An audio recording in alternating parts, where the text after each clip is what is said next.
Clara Ashford's knees hit the frozen ground first. Then her whole body followed, curling around the baby in her arms like a wounded animal making its last stand. 8 months of running. 8 months of slammed doors and spit-on faces. And now, on this God-forsaken crossroads in the Colorado mountains, her legs just quit. "Mama's sorry," she choked into her daughter's blanket. "Mama tried so hard." The November wind screamed back at her, and Clara Ashford closed her eyes to die. But death wasn't done with her yet. If you want to know how this widow's fate unfolds, subscribe to my channel and stay with me until the very last word. Drop a comment telling me which city you're watching from. I love seeing how far these stories travel.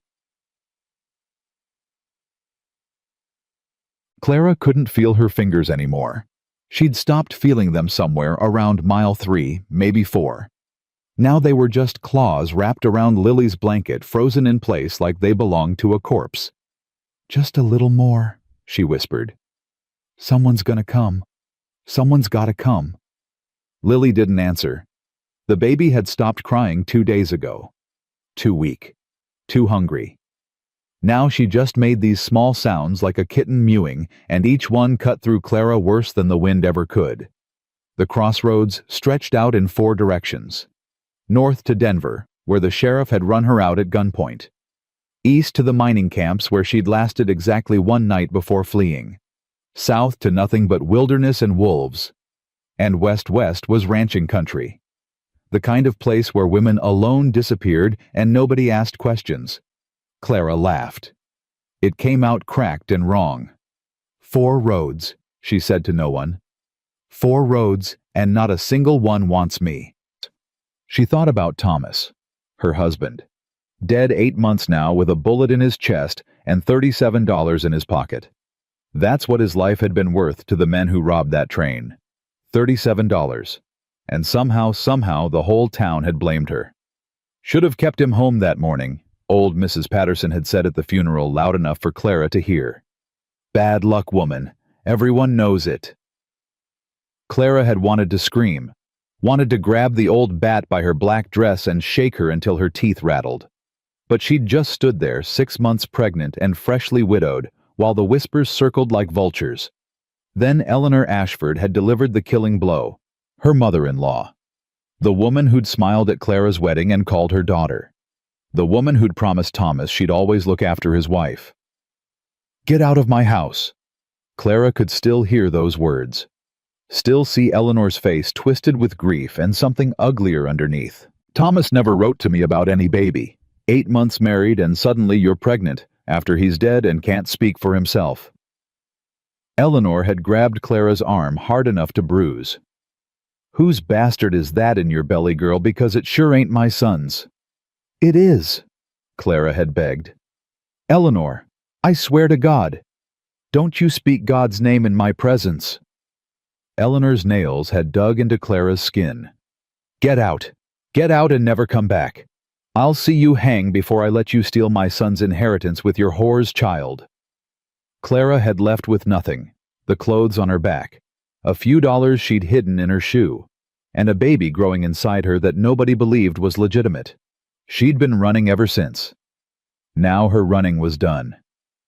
"I'm sorry, little one." Clara pressed her cracked lips to Lily's forehead. The baby's skin was cold, too cold. "Mama did everything she could. I swear I did." The wind howled. The snow kept falling, and Clara Ashford let her eyes close. The sound of hoofbeats came from somewhere far away. Clara didn't open her eyes. She'd learned better than to hope. Hope was just disappointment that hadn't caught up yet. But the hoofbeats got louder, closer. Then they stopped. "Hell's bells!" A man's voice, deep and rough like boots scraping over gravel. Clara forced her eyes open. A shape loomed above her. Tall, broad-shouldered, sitting on a black horse that had to be 16 hands high. She couldn't see his face, just the dark outline of a hat and the glint of something metal at his hip. "You alive down there?" Clara tried to speak. Her lips wouldn't work right. She managed a nod. "That a baby you're holding?" Another nod. "Christ Almighty." The man swung down from his horse in one motion. His boots crunched through the frozen snow as he moved toward her. "How long you been out here?" Clara's mouth worked. Nothing came out but a croak.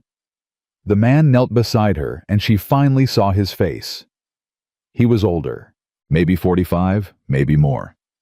Hard to tell out here where the land aged men fast.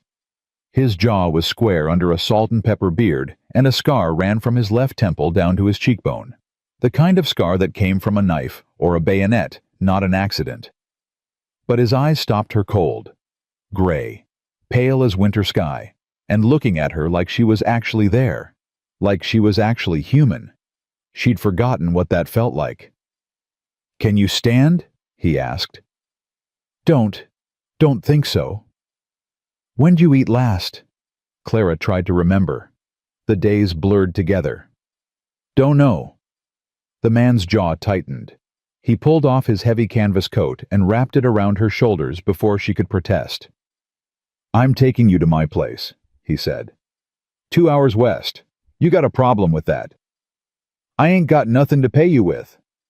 "Did I ask for payment?" Clara stared at him. "Mister, you don't know me.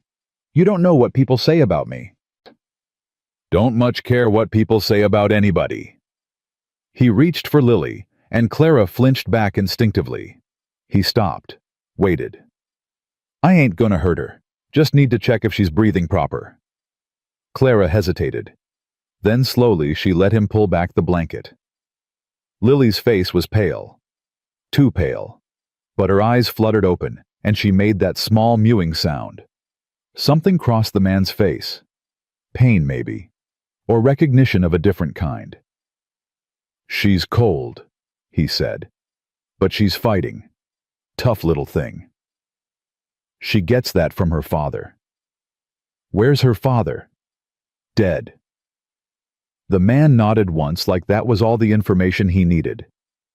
He stood and lifted Clara like she weighed nothing at all. Baby and all wrapped in his coat that smelled like leather and wood smoke and something else. Something alive. "Name's Samuel Thornton," he said, carrying her toward his horse. "Most folks call me Sam." "Clara Ashford. And this is Lily." "Well, Clara Ashford." Sam set her on the horse's back, then swung up behind her. His arm came around her waist, solid and warm. "Let's get you somewhere you ain't gonna freeze to death." They rode in silence for a while. Clara drifted in and out, her body finally giving up the fight now that someone else was doing the fighting. Sam's chest was warm against her back, his heartbeat steady. She couldn't remember the last time she'd felt another person's heartbeat. "You from back east?" His voice startled her awake. "What?" "Your accent. It ain't from around here." "Boston." Clara's throat was raw. "Originally. Moved to Kansas when I married Thomas. Then he got the railroad job in Colorado, and we—" She stopped. "Doesn't matter now." "How'd he die?" "Train robbery, 8 months ago."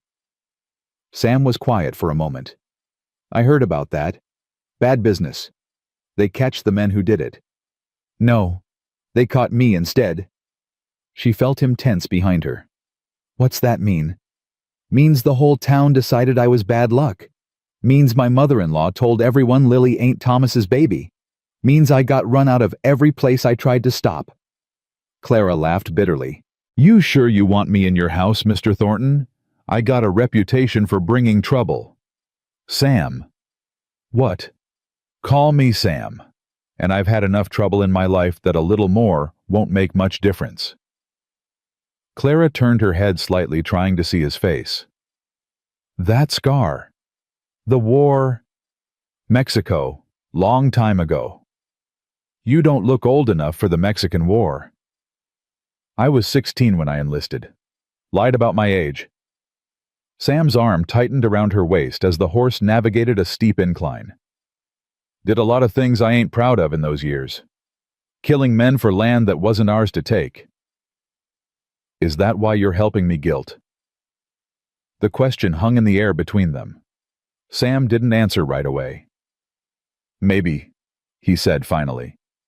Maybe I just don't like seeing people die when I can do something about it. Maybe I'm tired of this house being so damn quiet. He paused. Maybe it don't matter why. Clara faced forward again, pulling Lily closer against her chest. The baby had fallen asleep, her breathing shallow but steady. You got a wife waiting at home. Had one, Margaret. She died 3 years ago. I'm sorry. So am I. The words sat between them heavy with shared understanding. Two people who knew exactly what it meant to lose everything that mattered. What happened to her? Clara asked after another mile of silence. Your wife, if you don't mind me asking. Yellow fever. Sam's voice was flat, controlled. Swept through the territory that summer. Took her and our boy both. Clara's heart clenched. You had a son? Daniel. He was 7. Sam's arm shifted against her waist. He got sick first. Margaret wouldn't leave his side, wouldn't let anyone else nurse him. By the time he passed, she was already burning up with fever herself. Were you there? No. The single word carried more pain than a scream ever could. I was checking cattle in the north pasture, 2 days' ride. By the time I got word and made it back. He stopped.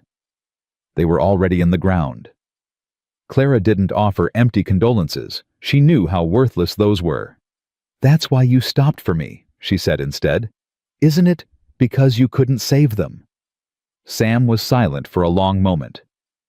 I came home to a quiet house, he said finally. Door was open, fire was out. Found Eliza, she's the midwife who'd been helping, sitting on the porch with her head in her hands. Couldn't even speak, just pointed at the 2 fresh graves behind the barn. Clara felt tears burning behind her eyes. Not for herself this time. For this stranger who'd pulled her out of the snow. I can't change what happened, Sam continued. Can't bring them back. Can't undo the choices I made. His voice hardened. But I can make damn sure you and that baby don't die on a frozen road while I've got a warm fire sitting empty. That much is in my power. Clara reached down and placed her hand over his where it rested on her waist. Just for a moment. Just long enough to let him know she understood. Thank you, she said quietly. Don't thank me yet. You ain't seen the state of my house. The ranch emerged from the darkness like something out of a dream. Clara blinked, certain she was seeing things. The main house was 2 stories of solid pine logs, with a porch running the whole front length and smoke curling from a stone chimney. A barn stood nearby, big enough for a dozen horses. Outbuildings scattered around a blacksmith's forge, what looked like a bunkhouse storage sheds. This is yours, she breathed. Built most of it myself after the war. Had help with the big stuff. Sam guided the horse toward the barn.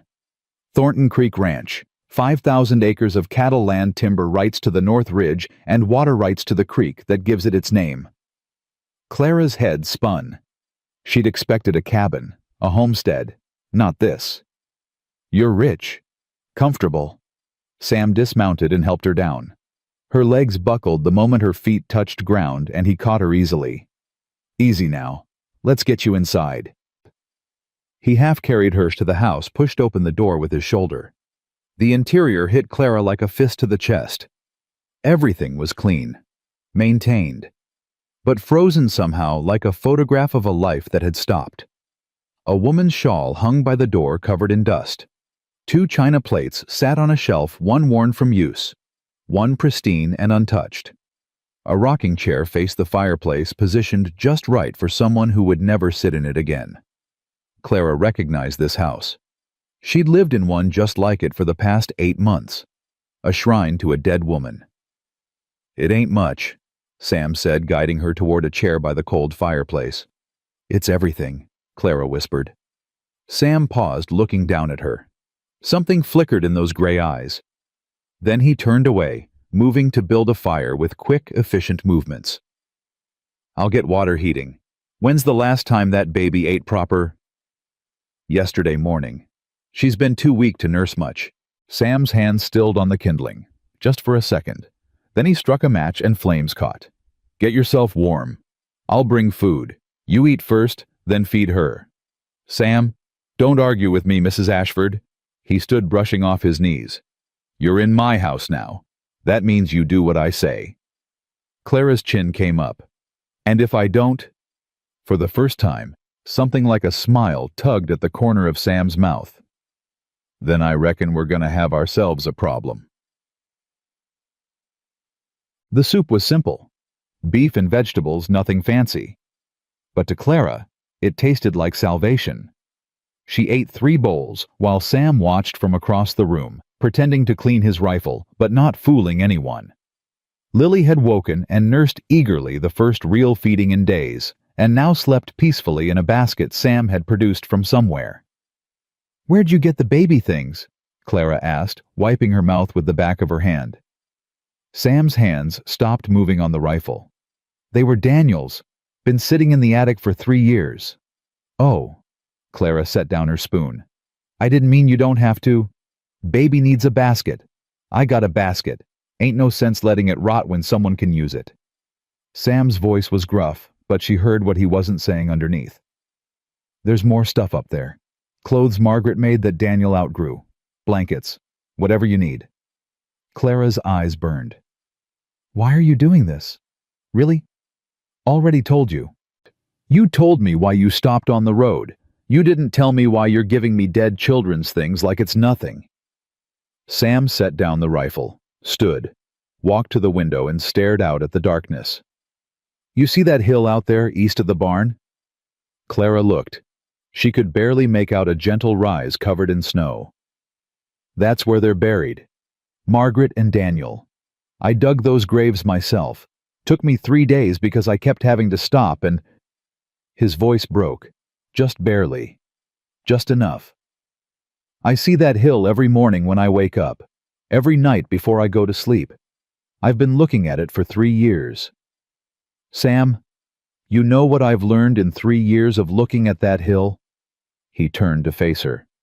I learned that the dead don't care if their things get used. They don't care if someone else wears their clothes or sleeps in their bed or sits in their chair. They're gone.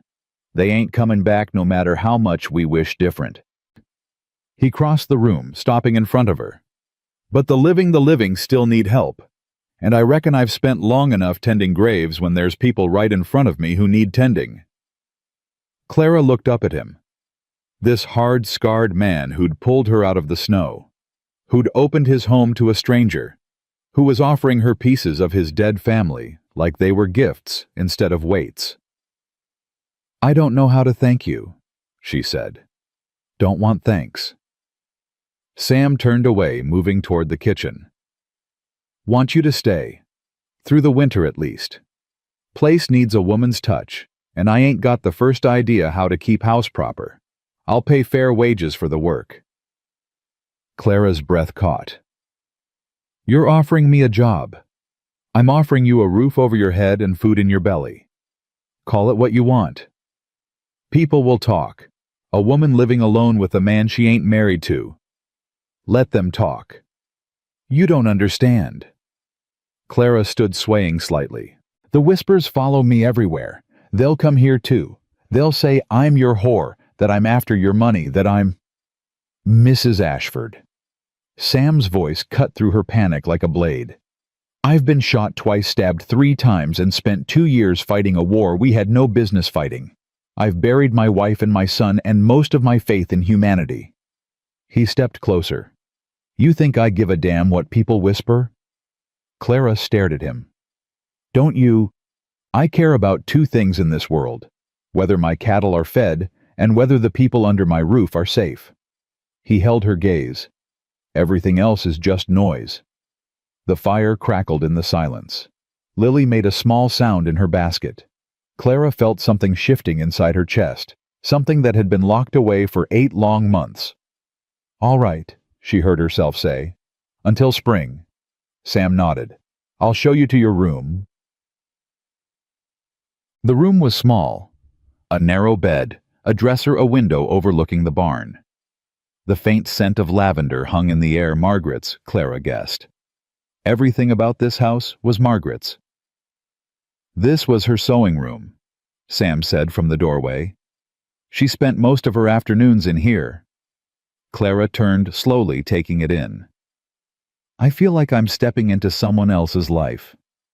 "You are." Sam's voice was matter-of-fact. "Question is whether you're going to let that stop you." Clara looked at him, really looked, at the lines around his eyes, the gray in his beard, the way he held himself like he was bracing for a blow that might never come. "You miss her," she said. "Every damn day." "Does it ever get better?" Sam was quiet for a long moment. "No," he said finally. "But it gets different. The missing becomes part of you, like that scar on my face. You stop noticing it's there mostly. Then something reminds you, and it's like getting cut all over again." Clara thought about Thomas, about the way he used to kiss her forehead every morning, about the sound of his laugh. "Yeah," she whispered. "I know exactly what you mean." Sam nodded like that was all that needed saying. "Get some sleep.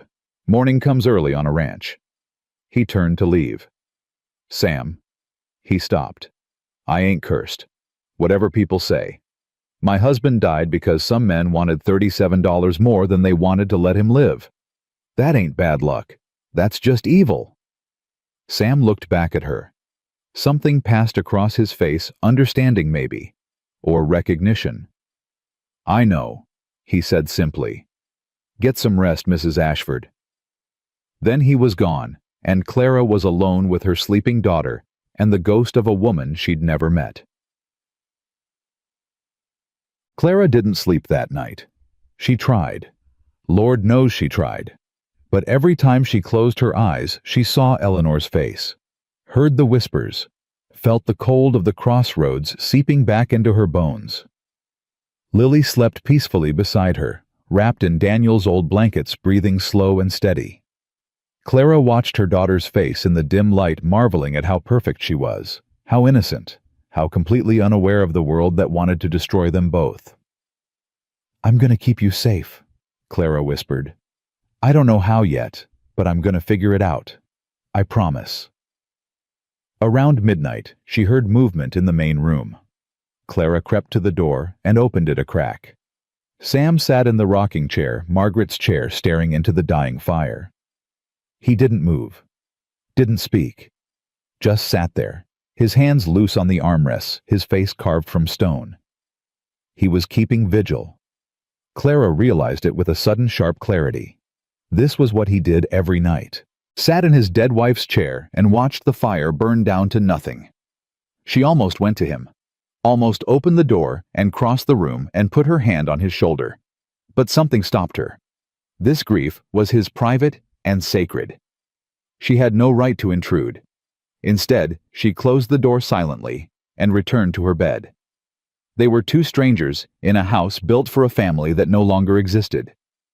Two broken people with nothing left but their damage and a thin thread of hope that maybe things could be different. Clara lay awake until dawn, listening to the creak of the rocking chair through the thin walls.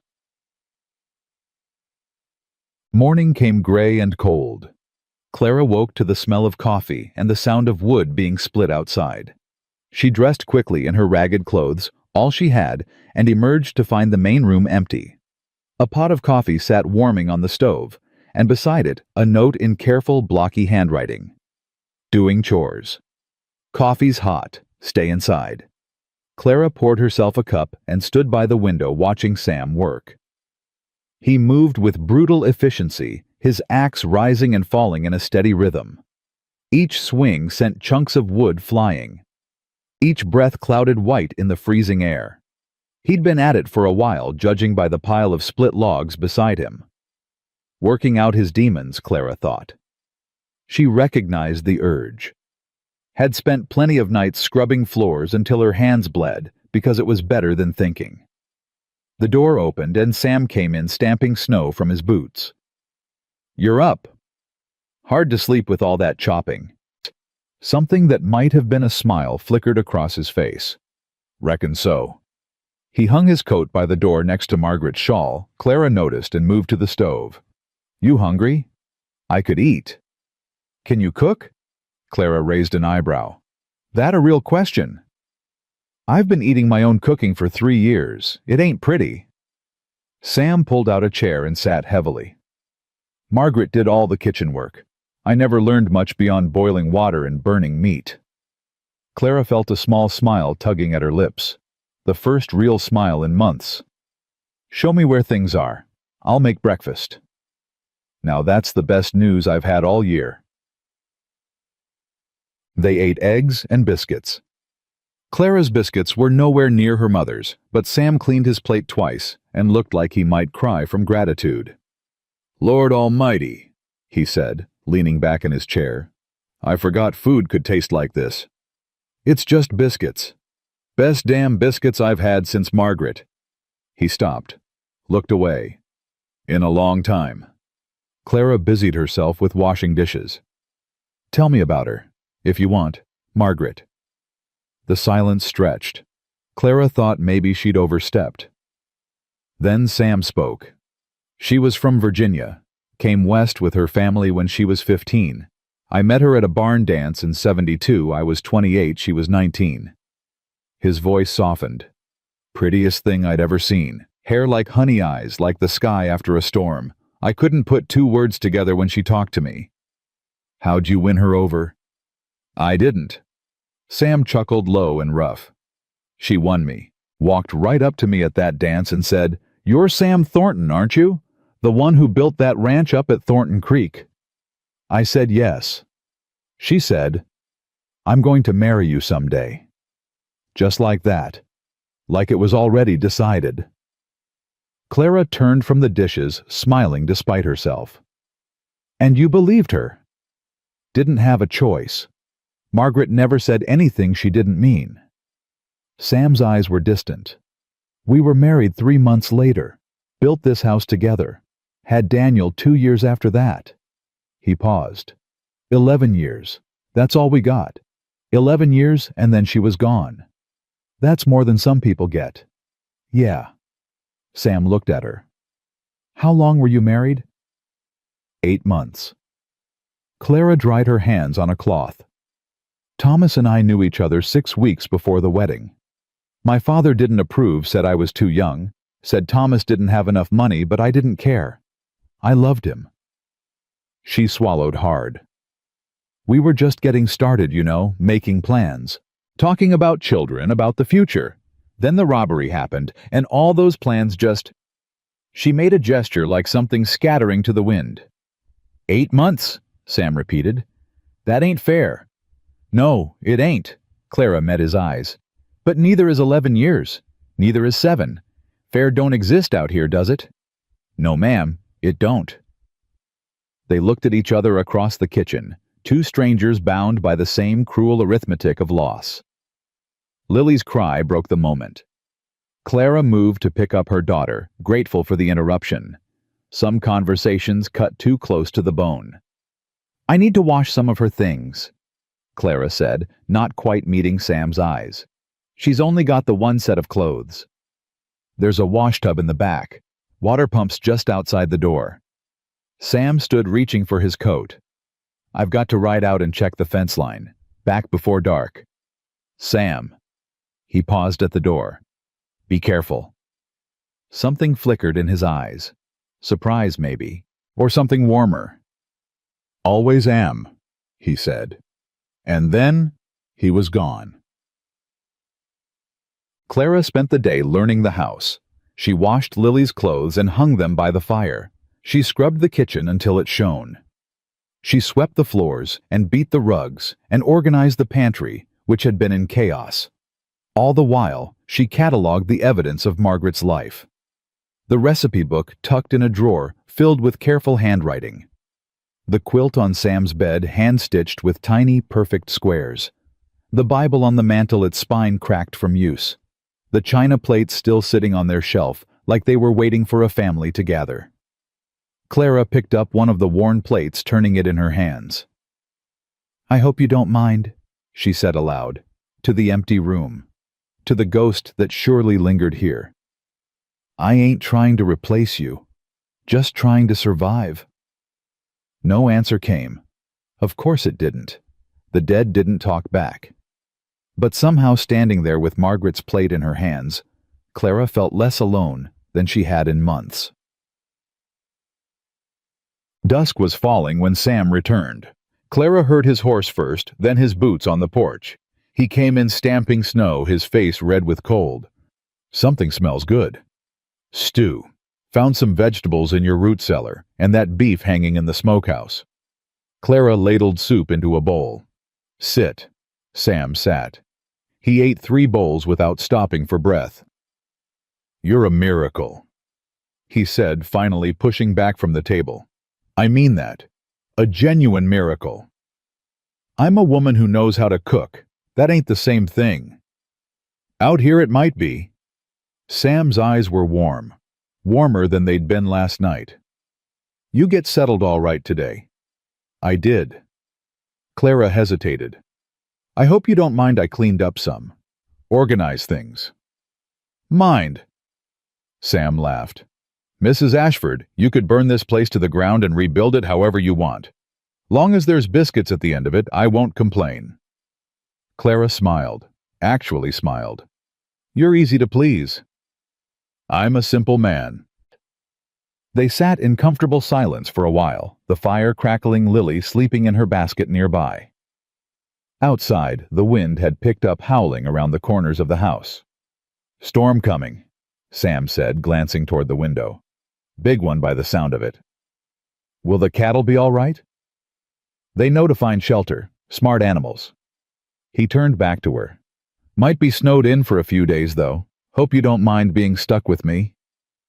Clara looked at him, at this strange, gruff, generous man who'd pulled her from the edge of death. I can think of worse company, she said. Sam's eyes held hers for a moment. Then he looked away, reaching for his coffee. Get some sleep, Mrs. Ashford. Storm like this tomorrow's going to be a long day. Clara rose, gathering Lily from her basket. At the door to her room, she paused. Sam? Yeah? Thank you. For everything. I know I already said it, but I mean it. Sam nodded slowly. You're welcome, Clara. It was the first time he'd used her given name. She carried that warmth with her into the dark little room, and this time when she closed her eyes, sleep came easy. Chick. Neither of them heard the rider who passed below the ranch that night, fighting his way through the mounting storm toward town. Neither of them saw him stop at the crest of the hill, looking back at the light burning in Sam Thornton's window. And neither of them knew that by morning, word would reach Silver Falls about the stranger woman at Thornton Creek Ranch. The widow from the east, the one with the baby, and the bad luck, and the reputation that followed her like a shadow. Judge Cornelius Wade would be very interested in this news. Very interested indeed. The storm hit sometime after midnight. Clara woke to the sound of the wind screaming against the walls like something alive and angry. Lily stirred beside her, whimpering, and Clara pulled her daughter close. Hush now, it's just weather. We're safe. But even as she said it, she could feel the house shuddering. The window rattled in its frame. Somewhere outside, something crashed, a tree branch maybe, or a piece of roofing torn loose. Clara lay in the dark, listening to her own heartbeat. Then she heard footsteps. Sam's voice came through the door. You all right in there? We're fine. Clara sat up, pulling a blanket around her shoulders. That noise? Barn door came loose. I've got to go secure it before the horses panic. Clara was on her feet before she realized she'd moved. She opened the door to find Sam pulling on his coat, his face grim in the lamplight. You can't go out in this. Ain't got a choice. Those horses are worth more than this house. He grabbed his hat from the peg. Stay inside. Keep the fire going. I'll be back quick as I can. Sam. But he was already gone. The door slamming shut behind him. Clara stood in the middle of the room, her heart pounding, listening to the storm swallow him whole. The minutes crawled by. Clara fed the fire, checked on Lily, paced the length of the room and back again. Every gust of wind made her flinch. Every creak of the house made her imagine the worst. She thought about Thomas, about how he'd gone out one morning like any other morning and never come back, how she'd kissed him goodbye without knowing it was the last time. "Don't you dare," she whispered to the storm. "Don't you take this one too." The door burst open. Sam staggered in, covered in snow, his face raw from the wind. He slammed the door behind him and leaned against it, breathing hard. "Barn's secure." He pulled off his gloves with his teeth. "Horses are spooked, but safe." Clara didn't think. She just moved, crossed the room in 3 steps and wrapped her arms around him. Sam went rigid. For one terrible moment, Clara thought she'd made a mistake. Then his arms came around her, slow and uncertain, like he'd forgotten how. "Hey now." His voice was rough. "I'm fine. Just a little cold." "You scared me." Clara's face was pressed against his chest. She could feel his heart pounding. "Don't do that again." "Can't promise that. Ranch work don't stop for storms." Clara pulled back, suddenly aware of what she'd done. "I'm sorry. I shouldn't have—" "Don't apologize." Sam's eyes were strange, soft in a way she hadn't seen before. "Been a long time since anyone worried about me coming home."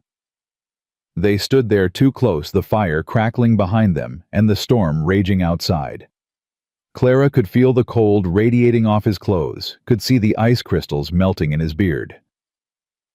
"You need to get warm," she said, stepping back. "I'll make coffee." "Clara." She stopped. "Thank you for worrying." Clara didn't trust herself to speak. She just nodded and fled to the kitchen. The storm lasted 3 days. 3 days of being trapped together in that house while the snow piled up past the windows. 3 days of shared meals and careful conversations and silences that grew more comfortable with each passing hour. Clara learned things about Sam. Small things mostly. The way he took his coffee black, no sugar. The way he hummed when he thought no one was listening, old hymns his mother had taught him. The way his hands never stopped moving, always finding something to fix or build or clean. He learned things about her too. That she'd been a school teacher before she married Thomas. That her father had wanted her to be a doctor like him, but the medical schools wouldn't accept women. That she could recite Shakespeare from memory and curse in French when she was angry. French. Sam had raised an eyebrow at that. Where'd a Boston girl learn French cursing? My grandmother was from New Orleans. She taught me all the important words. Such as, Clara told him. Sam laughed so hard he nearly choked on his coffee. It was the first time she'd heard him really laugh. The sound cracked something open in her chest. On the second day, Lily took her first steps. Clara had set her down on the rug by the fire, surrounded by pillows in case she toppled. The baby had been pulling herself up on furniture for weeks, but always falling before she got anywhere. This time was different. Lily grabbed the edge of Sam's chair, hauled herself upright, and just walked. 3 wobbling steps toward Clara before her legs gave out. "Sam?" Clara scooped Lily up, tears streaming down her face. "Did you see that she walked?" Sam was already there, kneeling beside them. "I saw." His voice was thick. "I saw Clara." Lily reached for him, babbling happily. Without thinking, Clara handed her over. Sam held the baby like she was made of glass. "Hey there, little one, look at you. Walking like you own the place." Lily grabbed his beard and tugged. Sam winced, but didn't pull away. "She likes you," Clara said softly. "She's got bad taste in men." "No." Clara watched them together, this rough, scarred rancher cradling her daughter like she was precious. "I don't think she does." Sam looked up. Their eyes met. Something passed between them, unspoken but undeniable. Then Lily yanked his beard again, and the moment shattered into laughter. On the 3rd day, the storm broke. Clara woke to silence. Real silence, not the muffled quiet of snow falling. She crept to the window and pushed aside the curtain. The world outside was white and still. The snow had drifted up past the porch rails, burying the lower windows completely. But the sky was clear pale blue, stretching to the horizon. "Beautiful, ain't it?" She turned. Sam stood in the doorway, 2 cups of coffee in his hands. "Deadly beautiful," Clara said, accepting the cup he offered. "How deep is it?" 4 feet, maybe 5 in the drifts. Gonna take most of the day to dig out." Sam joined her at the window, close enough that their shoulders almost touched. But the worst is over. Clara sipped her coffee, watching the light change as the sun climbed higher. "What happens now?" "Now I dig out the barn and check on the cattle, make sure nothing froze that shouldn't have."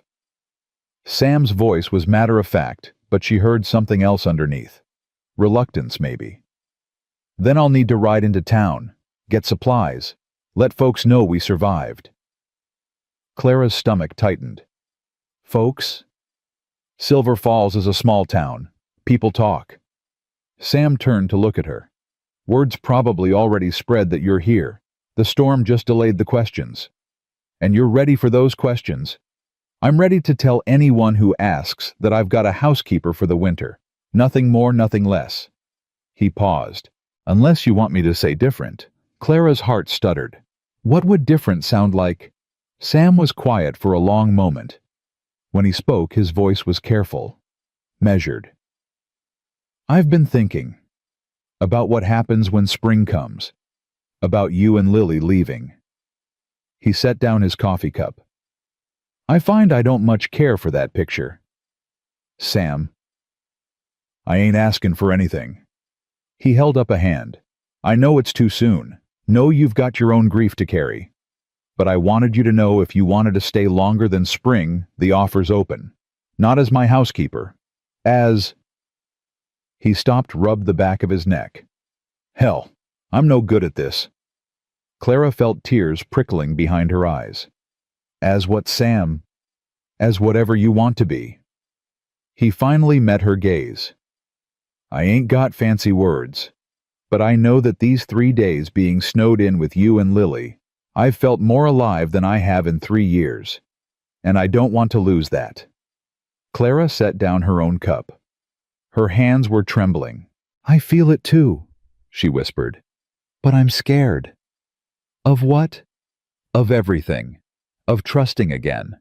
Of losing again." She wrapped her arms around herself.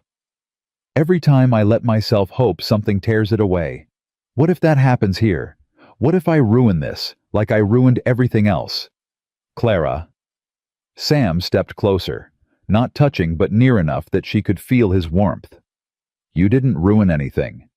You got dealt a bad hand, that's all. Doesn't mean the next hand will be the same. You don't know that." "No, I don't." His eyes were steady on hers. "But I know that hiding from life don't stop death from finding you. Margaret taught me that. She lived every day like it was a gift, right up until the end." His voice cracked slightly. "I forgot that lesson for a while. Buried myself in work and grief and silence.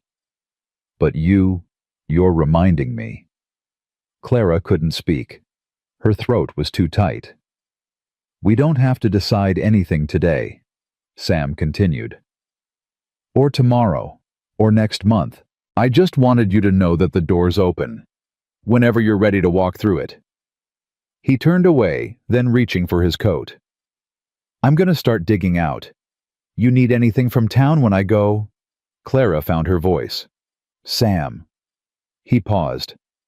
"Thank you for saying all that, for being honest." She swallowed hard. "I'm not ready to answer yet, but I will be. Someday." Sam nodded slowly. "Someday's good enough for me." Then he was gone, and Clara was alone with a sleeping baby and a heart that wouldn't stop racing. The ride to Silver Falls took Sam most of the morning. The snow was deep, but the sky stayed clear, and his horse knew the way well enough to navigate the drifts. Sam had made this trip 100 times before maybe 1,000. But today felt different. Today, he had a reason to come back. Silver Falls wasn't much to look at: a main street with a general store, a saloon, a church, and a handful of other buildings clinging to existence against the frontier. Population maybe 300 on a good day, less when the mines weren't producing. Sam tied his horse outside the general store and went in. Martha Chen stood behind the counter, a tiny Chinese woman with iron-gray hair and eyes that missed nothing. She'd run this store for 20 years, ever since her husband died in a mining accident, and everyone in the territory knew better than to cross her. "Sam Thornton." She looked him up and down. "Heard you had company during the storm." Sam felt his jaw tighten. "News travels fast." "Deputy Finch passed through 3 nights ago. Said he saw a light in your window, a woman's silhouette." Martha's expression was unreadable. "Whole town's been speculating ever since." "Let them speculate. They will with or without your permission." Martha began pulling items from the shelves: flour, sugar, coffee, salt. She knew his usual order by heart. "Who is she?" Sam hesitated. Martha had been Margaret's closest friend, had been one of the few who showed up to help after the funeral, who didn't treat Sam like he was broken beyond repair. "Her name's Clara Ashford, widow from back east. I found her half frozen at the crossroads with her baby." Martha's hand stilled. The crossroads. She would have died if I'd left her there. "So you brought her home?" It wasn't a question. Martha resumed packing his supplies. "And now she's staying. Through the winter, maybe longer." Martha looked at him then, really looked in that way she had that made him feel like she could see right through his skin to whatever was underneath. "You're different," she said finally. "Something in your eyes. I haven't seen that in a long time." "Martha, don't explain yourself to me, Sam Thornton. You don't owe me anything." She tied off the supply bundle and pushed it across the counter. "But be careful. There's talk. Not just gossip, real talk. Judge Wade's been asking questions about you. About your ranch." Sam's blood went cold. "Wade?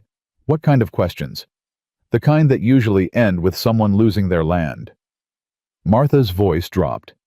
"He's been buying up properties all over the territory. Anyone with debt, anyone with trouble, he finds a way to take what's theirs. Legal-like, but just barely.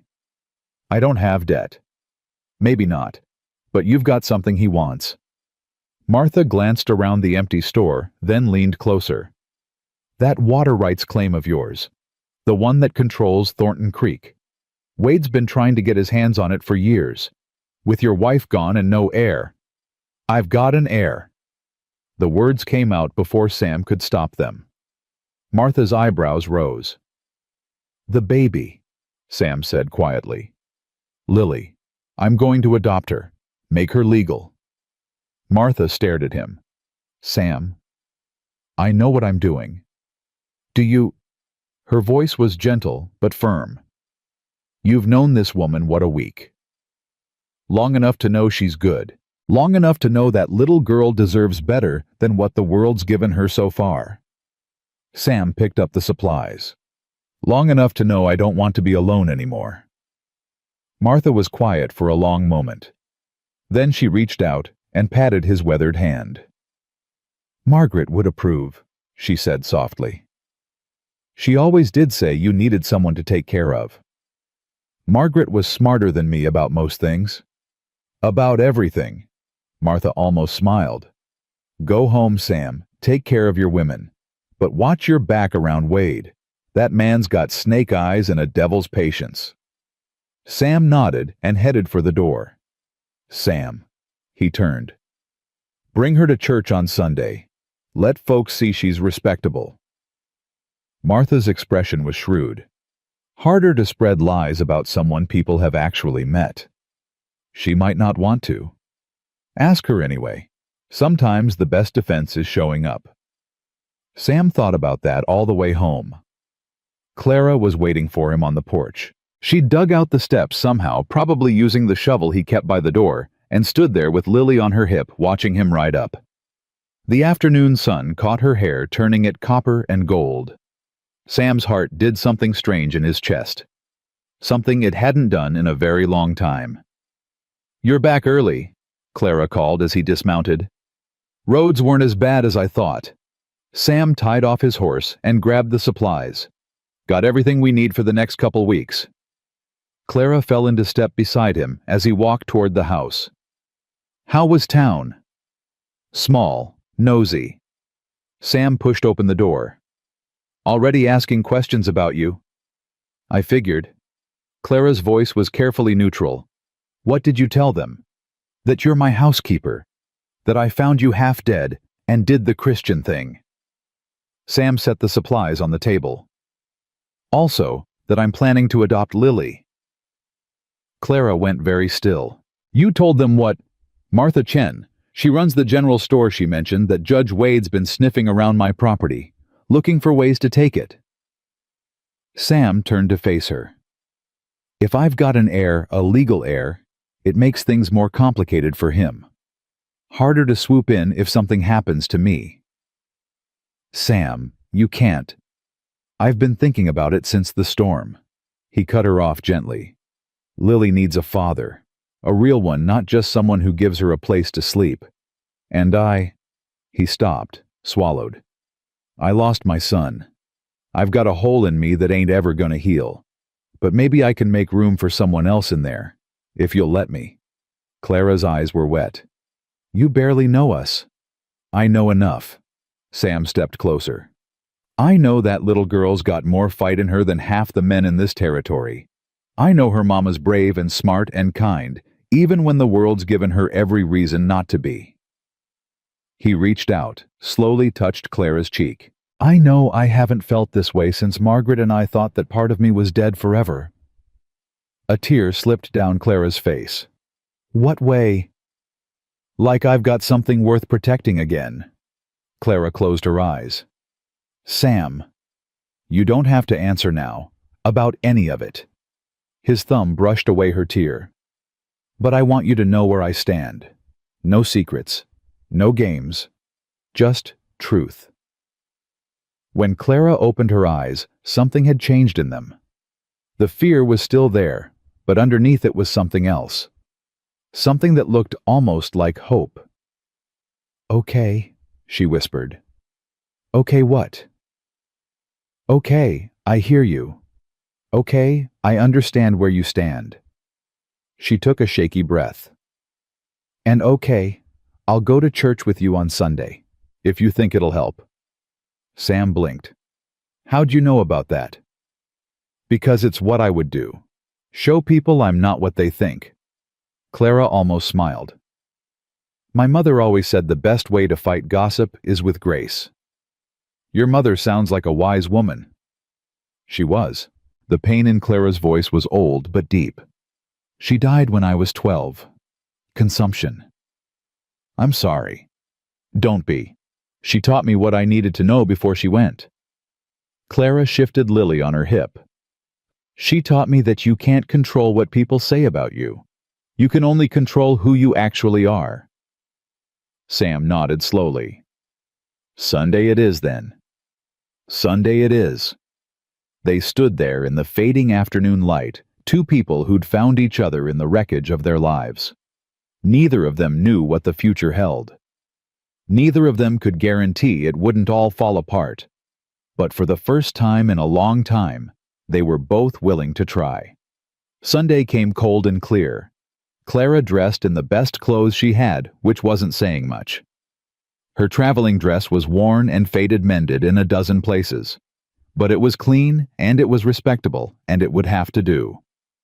Sam had hitched the wagon, and was waiting outside when she emerged with Lily. "You look nice," he said, helping her up onto the seat. "I look poor." "You look honest. That's worth more." The ride to town took an hour. Clara spent most of it fighting nerves, bouncing Lily on her knee, and trying to remember how to smile like she meant it. "What if they hate me?" she asked as the church steeple came into view. "What if they've already decided I'm worthless?" "Then they're fools, and we don't need their approval." Sam's jaw was set. "But most folks are decent enough when you give them a chance. It's just a few rotten ones that spoil the barrel. Who are the rotten ones? Judge Wade, for starters. Man's been trying to buy up half the territory. Uses the law like a weapon. Sam spat over the side of the wagon. And whoever's been spreading tales about you before you even got here.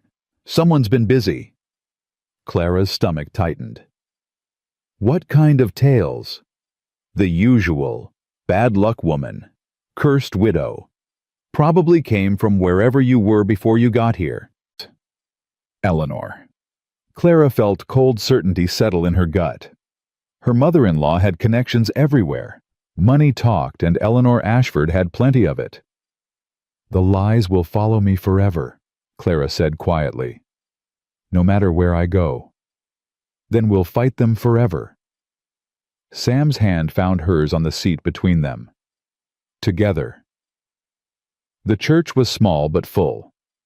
Every pew held families in their Sunday-best farmers and miners and shopkeepers with their wives and children. Heads turned as Sam walked in with Clara beside him, Lily balanced on her hip. The whispers started immediately. Clara kept her chin up and her back straight. She'd survived worse than whispers. She'd survived being thrown out of her home, being called a whore, being left to die in the snow. A few church busybodies weren't going to break her. Sam led her to a pew near the front, his usual spot, she guessed. Martha Chen was already seated nearby, and she gave Clara a small nod of acknowledgement. The service itself was a blur. Clara heard the hymns, heard the preacher's voice rising and falling, but none of it really registered. She was too aware of the eyes on her back, the murmured conversations just out of earshot.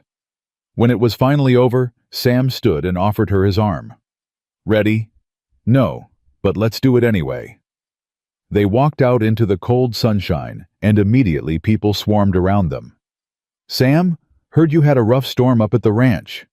Who's this pretty lady you've been hiding? Is that a baby? Whose baby is that? Clara fielded the questions as best she could, keeping her answers short and polite. Yes, she was staying at Mr. Thornton's ranch. Yes, she was a widow. Yes, Lily was her daughter.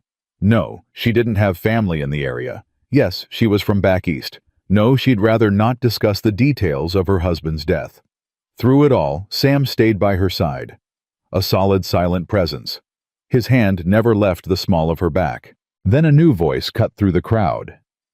Well, well, Sam Thornton, with a woman on his arm. Never thought I'd see the day. Clara turned. A man was approaching, tall and thin, with a face like a hatchet, and eyes that made her skin crawl. He wore a fine suit, too fine for a frontier church, and carried himself like he owned everything he looked at. Wade. Sam's voice went flat, cold. Didn't expect to see you at services. A man can find religion, can't he? Wade's smile didn't reach his eyes. And who is this lovely creature? Mrs. Clara Ashford.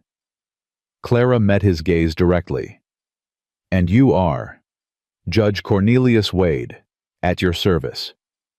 He took her hand before she could stop him, pressing his lips to her knuckles. I've heard so much about you, Mrs. Ashford, the mysterious woman at Thornton Creek. Nothing mysterious about me, just a widow trying to survive. Aren't we all? Wade's eyes flickered to Lily. And this must be the child, Thomas Ashford's daughter, if the rumors are true. Clara's blood turned to ice. How do you know my husband's name? I make it my business to know things, Mrs. Ashford. Wade's smile widened. A judge must be informed about the people in his territory, especially ones with, shall we say, complicated histories. Clara's history ain't none of your concern. Sam stepped forward, putting himself between them. And neither is mine.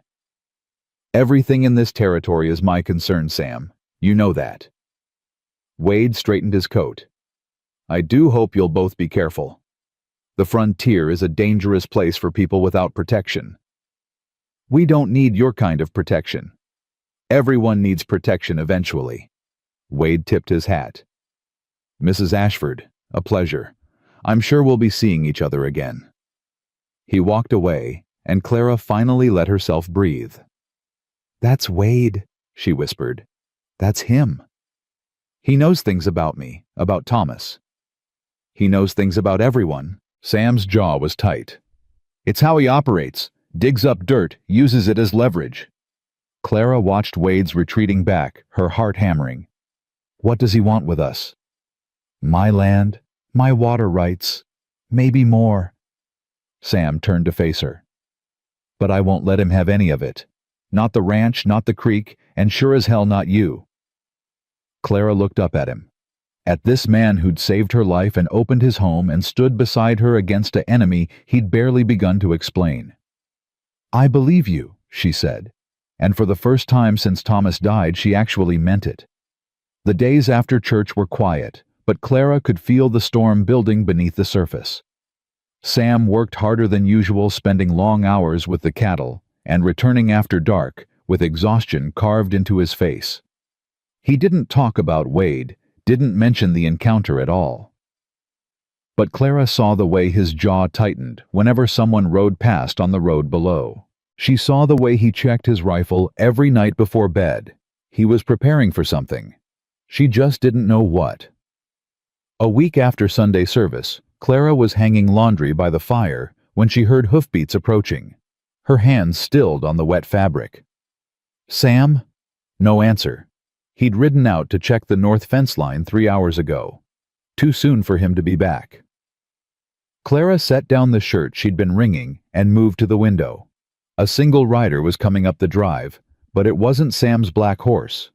This one was gray smaller, moving at a cautious pace. She grabbed the rifle from its place by the door. The rider stopped at the porch steps and dismounted. Clara's finger found the trigger. "Mrs. Ashford." A woman's voice. Clara blinked, adjusting her grip on the rifle. "Who's asking?" "My name is Eliza Crowfeather. Martha Chen sent me." The woman stepped into view, and Clara's breath caught. She was old, 60 at least, maybe more, with iron gray hair braided down her back and skin the color of worn leather. Her face was a map of lines, each one telling a story Clara couldn't read. But her eyes were sharp, alive. They took in Clara and the rifle with equal measures of assessment. "Martha said you might need help," Eliza continued. "Said there's a baby here. That right?" Clara lowered the rifle slowly. "There is. My daughter Lily. Mind if I come in cold out here for an old woman's bones?" Clara hesitated, but something about Eliza's steady gaze made her step back and open the door wider. "Coffee's on the stove." "That'll do nicely." Inside, Eliza moved through the house like she'd been there before. She hung her coat on the peg by the door right next to Margaret's shawl and settled into a chair by the fire without being invited. "You've done good work here," she said, looking around. "Place feels alive again." "You knew Margaret. Delivered her baby." Eliza's voice was matter-of-fact. "Held her hand when she passed. Washed her body for burial." She accepted the coffee Clara offered. "I know this house better than most." Clara sank into the chair across from her. "Why are you here?" "Martha's worried. Says Judge Wade's been asking questions about you, about your husband, about that baby." Eliza's dark eyes fixed on Clara's face. "She thinks you might be in trouble. Are you?" Clara's throat tightened. "I don't know. Maybe. Tell me." So Clara told her. Everything. Thomas and the robbery. Eleanor's accusations. The whispers that followed her from town to town. Sam finding her at the crossroads. The storm. The church. Wade's smile that didn't reach his eyes. Eliza listened without interrupting. When Clara finished, the old woman was quiet for a long moment. "Wade's dangerous," she said finally. "More dangerous than you know. Sam said he wants the water rights. He wants more than that. He wants control. Over the land, over the people, over everything." Eliza set down her coffee cup. "I've watched him work for 15 years. He finds people's weaknesses and exploits them. He twists the law until it does what he wants. He's patient, like a spider." "What's his weakness?" Eliza's lips curved. Smart question.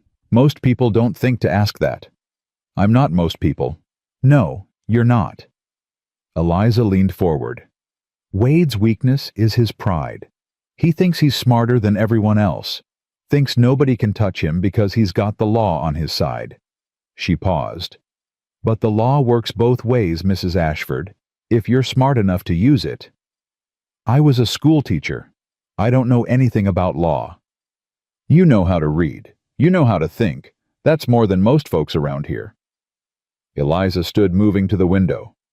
Wade's been buying up land all over the territory. Legal-like, but just barely.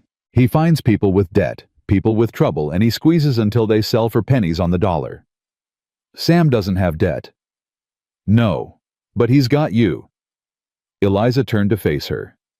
A widow with a questionable reputation living alone with an unmarried man. That's ammunition, Mrs. Ashford. Wade can use that to damage Sam's standing in the community. Make people doubt him. Turn allies into enemies. Clara felt cold. So I am hurting him, just by being here. You could be, or you could be his greatest weapon. Eliza crossed the room and sat beside her. It depends on what you do next. What should I do? Marry him. Clara's breath caught. What? You heard me. Marry Sam Thornton. Make it legal. Make it proper. Make it so Wade can't use your reputation against either of you. Eliza's voice was calm, practical. I've seen the way he looks at you. The way you look at him. Don't tell me you haven't thought about it. Clara's face flushed. I've thought about a lot of things. Then stop thinking and start doing, before Wade does it for you. The door opened. Sam stepped in, stamping snow from his boots, and froze when he saw Eliza. Eliza. His voice was guarded. Didn't expect to see you. I imagine not. Eliza rose, gathering her coat. I was just leaving. Had some things to discuss with Mrs. Ashford. What kind of things? Women's things. Eliza smiled, but there was steel underneath. Nothing you need to worry about, yet. She was gone before Sam could respond, riding off down the drive on her gray horse. Sam watched her go, then turned to Clara. What did she really want? Clara met his eyes. She wanted to warn me about Wade. What about him? She says he's going to use me against you. My reputation. The fact that we're not married. Clara's voice dropped. She says the only way to protect both of us is to make it legal. Sam went very still. Make what legal? Us. The word hung in the air between them. Clara watched Sam's face, searching for any sign of what he was thinking, but his expression was unreadable. Is that what you want? He asked finally. I don't know what I want. Clara stood wrapping her arms around herself. A month ago, I was dying in the snow. Now I'm being told to marry a man I barely know to protect him from a judge who wants to steal his land. She laughed bitterly. My life stopped making sense a long time ago. Clara. She turned. Sam crossed the room in 3 steps. He took her hands in his rough palms, warm against her cold fingers. Forget Wade. Forget Eliza. Forget all of it. His gray eyes held hers. If there was no threat, no pressure, no one telling you what to do, what would you want? Clara's throat ached. I'd want to stop being afraid. Of what? Of everything. Of losing Lily. Of losing this place. She swallowed hard. Of losing you. Sam's hands tightened on hers. You're not going to lose me. You can't promise that. No, I can't. His voice was rough. But I can promise that whatever comes, we face it together. Whether that means marriage or not. Whether the whole town turns against us or not. I ain't letting you go, Clara. Not now. Not ever. Clara felt tears spilling down her cheeks. Sam, I love you. The words hit her like a thunderclap. She stared at him, unable to speak, unable to breathe.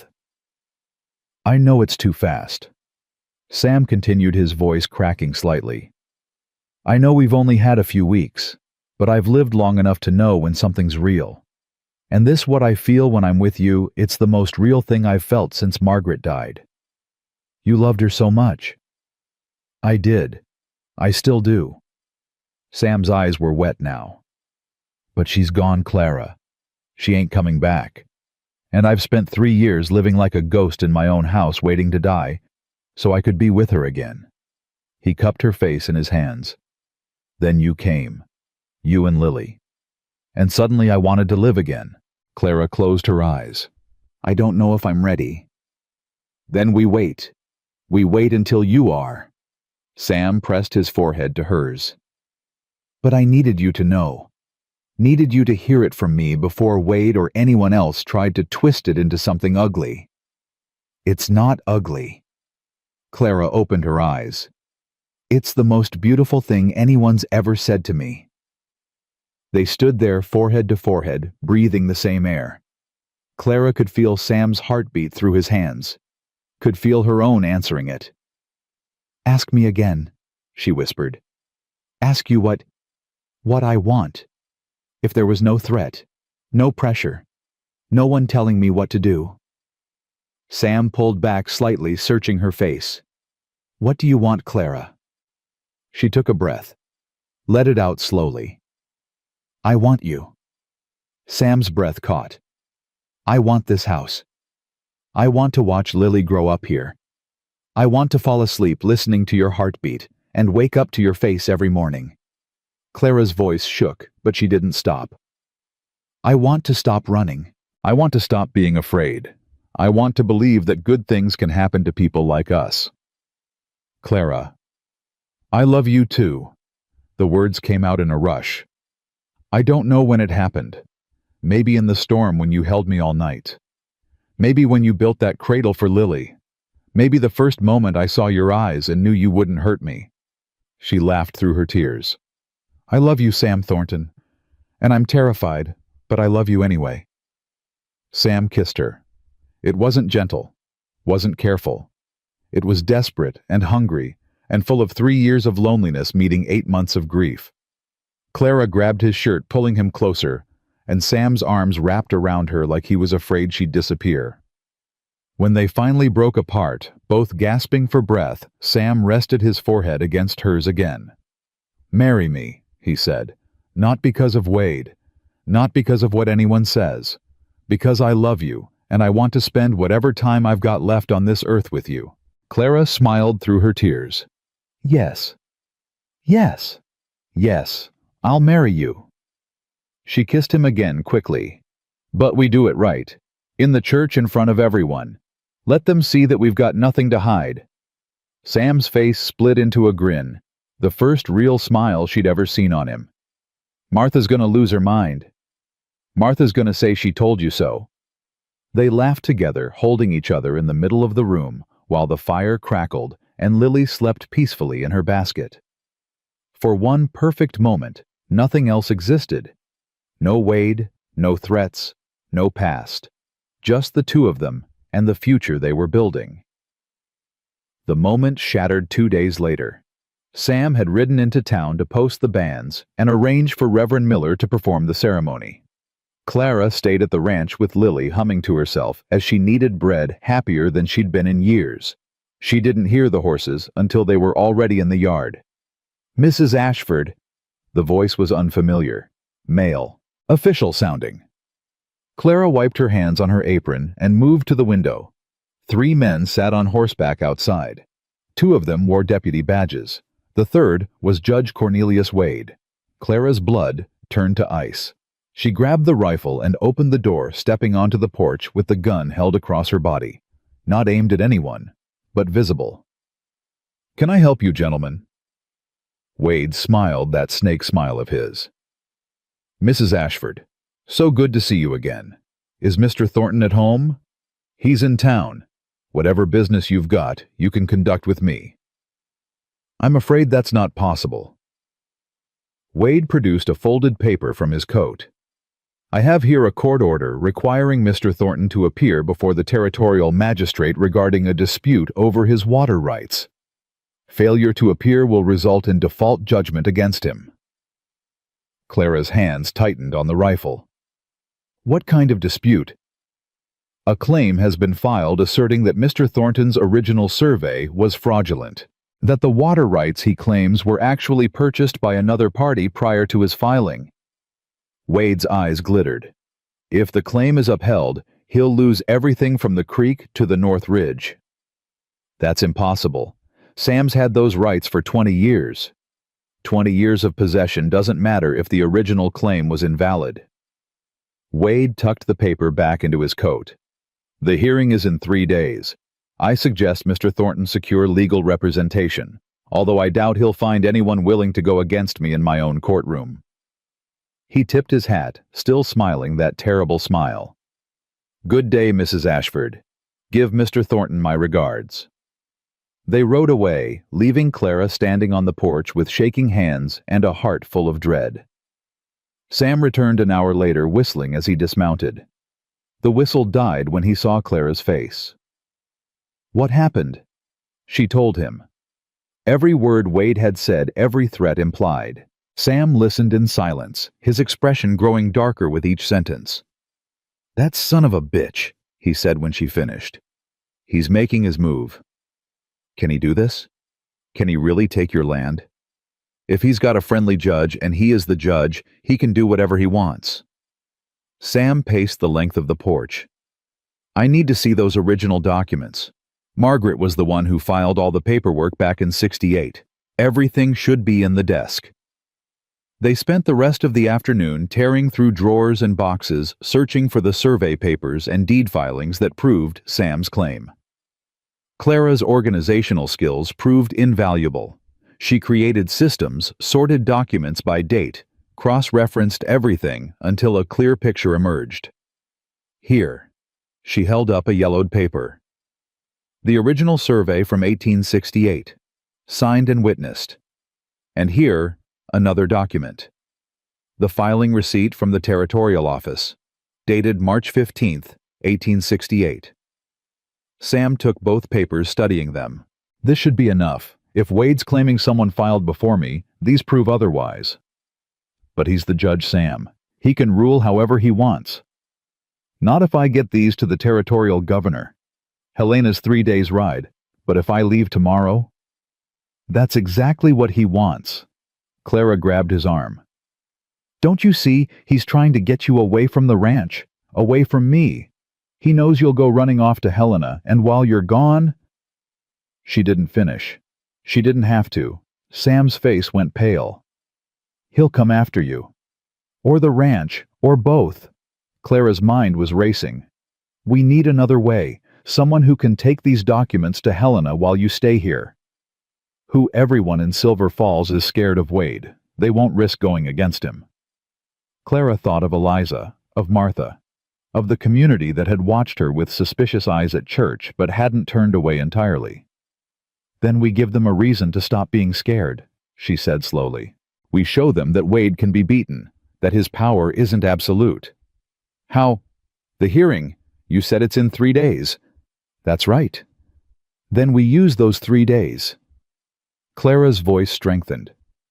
We find everyone Wade has hurt, every family he's squeezed, every rancher he's cheated. We get them to testify. We make this about more than just your water rights. We make it about Wade himself. Sam stared at her. You want to take on a territorial judge in his own courtroom. I want to take on a bully who's been terrorizing good people for years. Clara lifted her chin. I've spent 8 months running from bullies. I'm done running.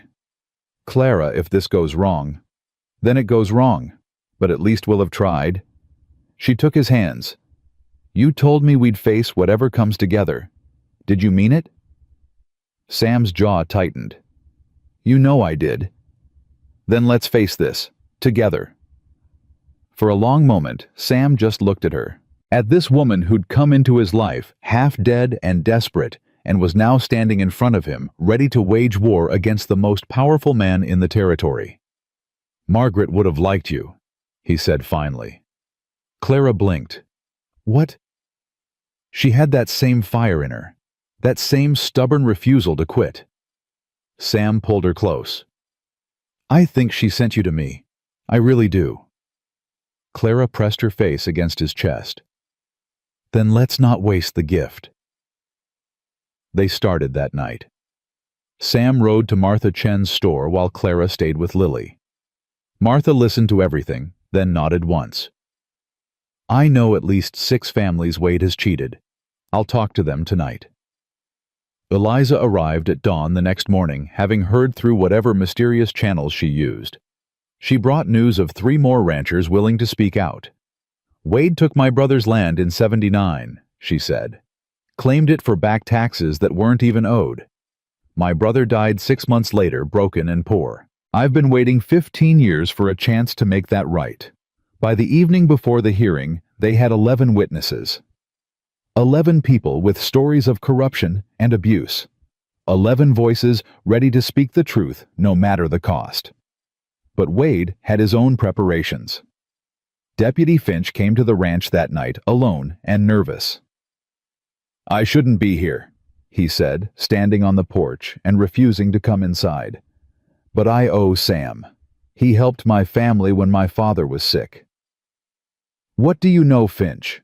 Sam asked. Wade's brought in men from outside the territory. 3 of them, maybe 4. Hired guns. Finch's voice dropped. He's not planning to let this go to a fair hearing, Sam. He's planning to make sure you never make it to the courthouse. Clara's hand found Sam's in the darkness. Thank you, Sam said quietly, for warning us. I wish I could do more. Finch mounted his horse. Watch your back tomorrow, both of you. He disappeared into the night, leaving Sam and Clara alone with the knowledge that tomorrow might be their last day on Earth. Sam.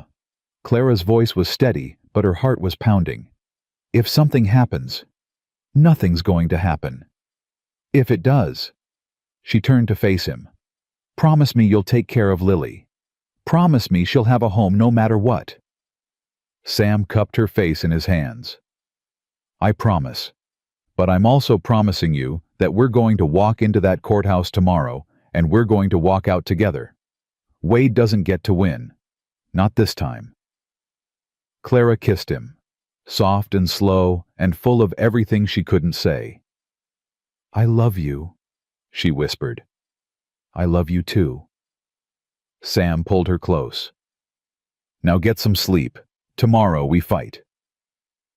But neither of them slept that night. They sat together on the porch wrapped in blankets, watching the stars wheel overhead. 2 people who had found each other against impossible odds facing an uncertain dawn. Whatever came next, they would face it together, just like they'd promised. Dawn came cold and gray, painting the sky the color of old bruises. Clara dressed in silence, her fingers trembling as she buttoned her best dress. Lily was still sleeping in her basket, blissfully unaware of what the day would bring. Clara bent and kissed her daughter's forehead, breathing in that sweet baby smell. Mama's coming back, she whispered. I promise. Sam was already outside hitching the wagon. He'd strapped on his gun belt, something Clara had never seen him wear before, and his rifle lay across the wagon seat within easy reach. When he saw her face, he tried to smile. Ready? No. Clara climbed up beside him. But let's go anyway. They rode in silence for the first mile. The road stretched empty before them, flanked by snow-covered fields and dark pine forests. Every shadow could hide a threat. Every gust of wind could carry danger. If shooting starts, Sam said quietly, you get down and stay down. Don't try to help. Don't try to run. Just get low and wait for it to be over. Sam, promise me, Clara. She looked at his face, at the hard set of his jaw, the tension in his shoulders. He was scared. She'd never seen him scared before. I promise, she said. They made it another 2 miles before the trouble found them.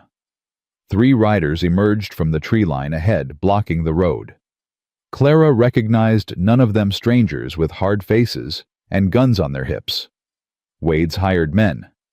Sam pulled the wagon to a stop. "Morning, gentlemen." His voice was calm, easy, like he was greeting neighbors instead of killers. "Something I can help you with?"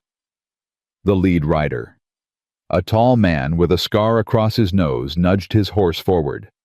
"Sam Thornton." "That's right. Judge Wade sends his regards. Says he's real sorry, but the hearing's been canceled. Has it now. Court's closed today. Some kind of emergency." The man's hand drifted toward his pistol. "Best if you just turn that wagon around and head on home." Sam's fingers tightened on the reins. Clara could feel the tension radiating off him like heat. "And if I don't, then we've got a problem." The man smiled, showing teeth stained with tobacco. "And problems have a way of getting solved out here, permanently." Clara's heart was hammering against her ribs. She thought of Lily alone at the ranch with Martha watching over her. Thought of the life she and Sam had barely begun to build. Then she thought of every person who'd ever turned away from her, every door that had slammed in her face, every whisper and curse and accusation. No more. She stood up in the wagon. "You want a problem?" Her voice came out stronger than she expected. "I'll give you a problem."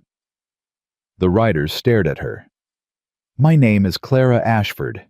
8 months ago, my husband was murdered. Since then, I've been beaten, robbed, thrown out of every town I tried to stop in, and left to die in a blizzard with my baby daughter." She took a step forward, standing on the wagon's footboard. "I survived all of that. You think I'm scared of 3 men on horses?" The lead rider's smile faltered. "This ain't your business, lady." "The hell it ain't."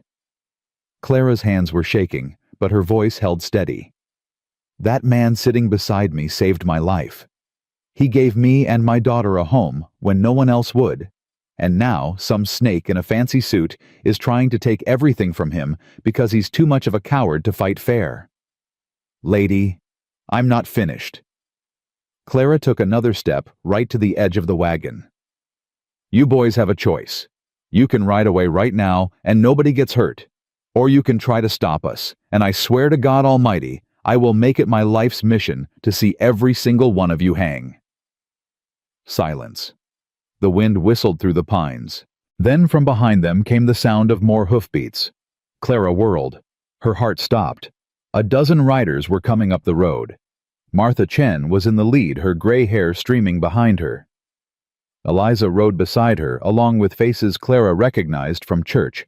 Farmers, miners, shopkeepers, all of them armed. "Morning, Sam." Martha pulled her horse up beside the wagon. "Thought you might need some company." Sam let out a breath Clara hadn't realized he was holding. "Martha, you beautiful woman." "Save the flattery." Martha turned her sharp eyes on Wade's hired men. "You boys still feel like causing trouble." The lead rider looked at his companions, looked at the armed crowd gathering behind the wagon, did some quick math. "This ain't over," he said. "No," Clara replied. "It ain't, but today it ends." The 3 riders wheeled their horses and disappeared back into the trees. Clara's knees went weak and she sat down hard on the wagon seat. "That," Sam said slowly, "was the bravest thing I've ever seen.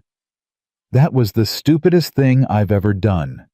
Clara's voice was shaking now. "I thought I was going to throw up." "You didn't. You stood up." Sam took her hand. "That's what matters." Martha brought her horse alongside. "We'd best keep moving. Wade's not going to be happy when his boys come back empty-handed." They rode into Silver Falls like an army. The townspeople stopped and stared as the procession passed Sam and Clara in the wagon, surrounded by riders. Some faces showed fear. Some showed hope. Some showed the careful blankness of people who'd learned not to take sides. The courthouse was a 2-story building at the end of Main Street. Wade's personal domain, his throne room. Sam helped Clara down from the wagon and took her hand. "Together," he said. "Together." They walked through the doors. The courtroom was packed. Word had spread. Apparently, everyone in Silver Falls had turned out to witness whatever was about to happen. Wade sat behind the judge's bench, his face a mask of controlled fury. Deputy Finch stood near the door, his expression troubled. "Mr. Thornton?" Wade's voice dripped with false courtesy. "I was told you'd been delayed. Your boys tried." Sam walked down the center aisle, Clara beside him. "Didn't take." "How unfortunate." Wade shuffled some papers. "I'm afraid this hearing must be postponed. Key witnesses have failed to appear, and your key witnesses are right here." Eliza stepped through the door, followed by the 11 people they'd gathered. They filed into the courtroom one by one, filling the benches on Sam's side. Wade's mask slipped for just a moment. Clara saw the fear underneath. The calculation. "This is highly irregular," he said. "These people were not called as witnesses. They're calling themselves."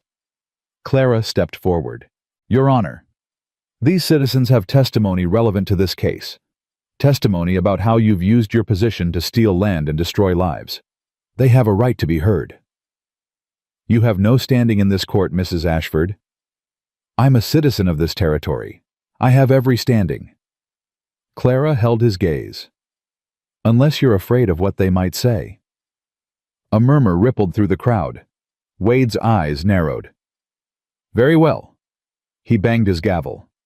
"Let the record show that the court is allowing unofficial testimony against my better judgment." "Your better judgment?" Eliza's voice cut through the room. "Is that what you call it when you stole my brother's land? When you told him his taxes were overdue and seized his property before he could prove otherwise? Mrs. Crowfeather, I must insist. You insisted my brother sign over his deed. You insisted he had no legal recourse. You insisted, and he believed you, and 6 months later, he was dead." Eliza's voice broke. "He died believing he'd failed his family, but he didn't fail. You stole everything from him." More voices joined in. "You took my father's mining claim. You foreclosed on my mother's house while she was sick in bed. You threatened to have my children taken away if I didn't sell." The courtroom erupted.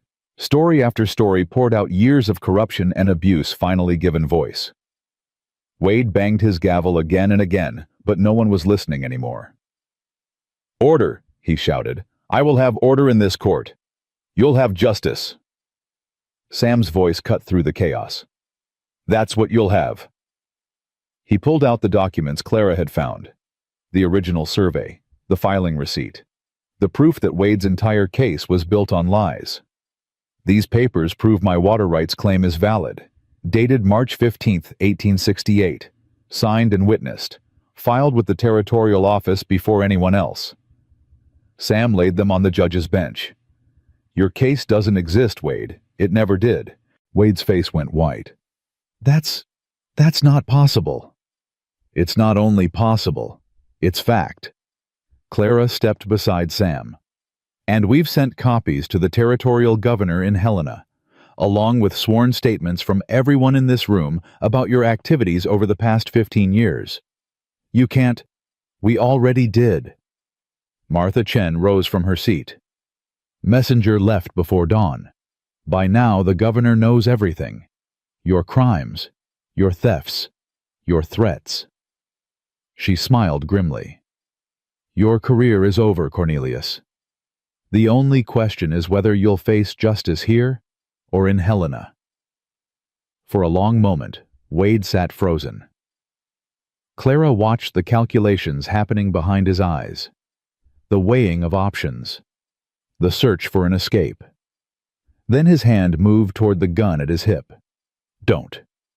Deputy Finch stepped forward, his own weapon drawn. "Don't do it, Judge. It's over. You work for me, Finch. I work for the law." Finch's voice was steady. "And you ain't it. Not anymore." Wade's hand hovered over his gun. The whole courtroom held its breath. Then slowly, he let his hand drop. "This isn't finished," he said. "You think you've won something here? I have friends. Powerful friends. They'll They'll what? Clara cut him off. Help you protect you. The way you protected all those people you stole from. She shook her head. Your friends are going to run the moment they hear what happened here. That's what rats do when the ship starts sinking. Wade's face contorted with rage. You're nothing. A worthless widow with a bastard child. You think anyone will... Sam moved faster than Clara could track. One moment he was standing beside her. The next he had Wade by the collar, dragging him halfway across the bench. You don't talk to her like that. Sam's voice was barely a whisper, but it carried through the silent courtroom. You don't talk about her child like that. You don't even think about her unless it's to beg for her forgiveness. Let go of me. I spent 2 years killing men in a war I didn't believe in. I've had nightmares about it every night since. Sam's gray eyes were ice. But you, I wouldn't lose a minute's sleep over you. Sam. Clara touched his arm. Let him go. He's not worth it. For a terrible moment she thought Sam might not listen. His hands were shaking with barely contained fury. But then he took a breath. Let it out. Released Wade's collar. Get out of my town, Sam said. Get out of my territory. And if I ever see your face again, I won't be so generous. Wade straightened his clothes with trembling hands. He looked around the courtroom at the faces of people he'd terrorized for years now, looking back at him without fear, without respect. This isn't over, he said again, but his voice had lost its power. Yes, Clara said quietly. It is. Wade walked out of the courtroom. Nobody tried to stop him. Nobody needed to. His power had evaporated the moment people stopped being afraid. The silence stretched for a long moment. Then Martha Chen started clapping. One person joined her, then another. Then the whole courtroom was on its feet, applauding and cheering and crying. People Clara didn't know were embracing her, thanking her, calling her a hero.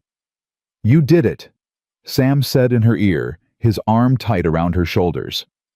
You actually did it. We did it. Clara leaned into him. Together. Together. He pressed a kiss to her temple. I like the sound of that. The celebration spilled out of the courthouse and into the street. Someone produced a fiddle. Someone else brought out bottles that had been hidden for special occasions. The whole town seemed to exhale at once, releasing years of fear and oppression. Clara stood on the courthouse steps, watching it all with wonder. Penny, for your thoughts. She turned. Eliza stood beside her, a cup of something warm pressed into her hands. I can't believe it's over. It ain't over. It's just beginning. Eliza's dark eyes were soft.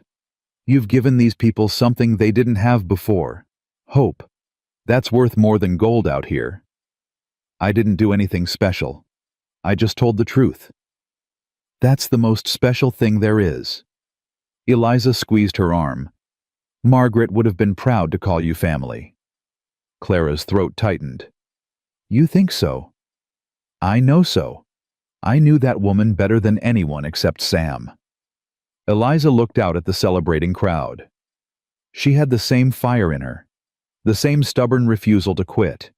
She told me once that Sam needed someone to fight for him because he was too busy fighting for everyone else. She smiled. I think she was talking about you, even before she knew you existed. Clara didn't know what to say. She was saved from answering by Sam appearing at her side. There you are. He took her hand. Martha's asking when we want to have the wedding. She says the whole town wants to come. The whole town. Apparently we're heroes now. Sam's mouth quirked. Funny how that works. Clara laughed. It felt strange in her throat. She hadn't laughed like that in so long. Pure and bright and full of joy. Tell her Saturday, she said. If Reverend Miller's available? I already asked. He's performing the ceremony himself. Sam pulled her close. Said it would be an honor. Clara looked up at him. At this man who'd saved her life and given her a home and stood beside her through the worst fight of her life. at his gray eyes soft now instead of hard, at the smile lines appearing around his mouth for the first time since she'd known him. "I love you," she said. "I love you too." He kissed her right there on the courthouse steps in front of God and everyone. "Now let's go home." The ride back to the ranch felt different. The sun was setting, painting the sky in shades of orange and gold. The same road they'd traveled that morning in fear was now peaceful, beautiful even. Clara leaned against Sam's shoulder, exhausted but content. "Think Wade will actually leave?" she asked. "He'll have to. Governor's not going to ignore those testimonies."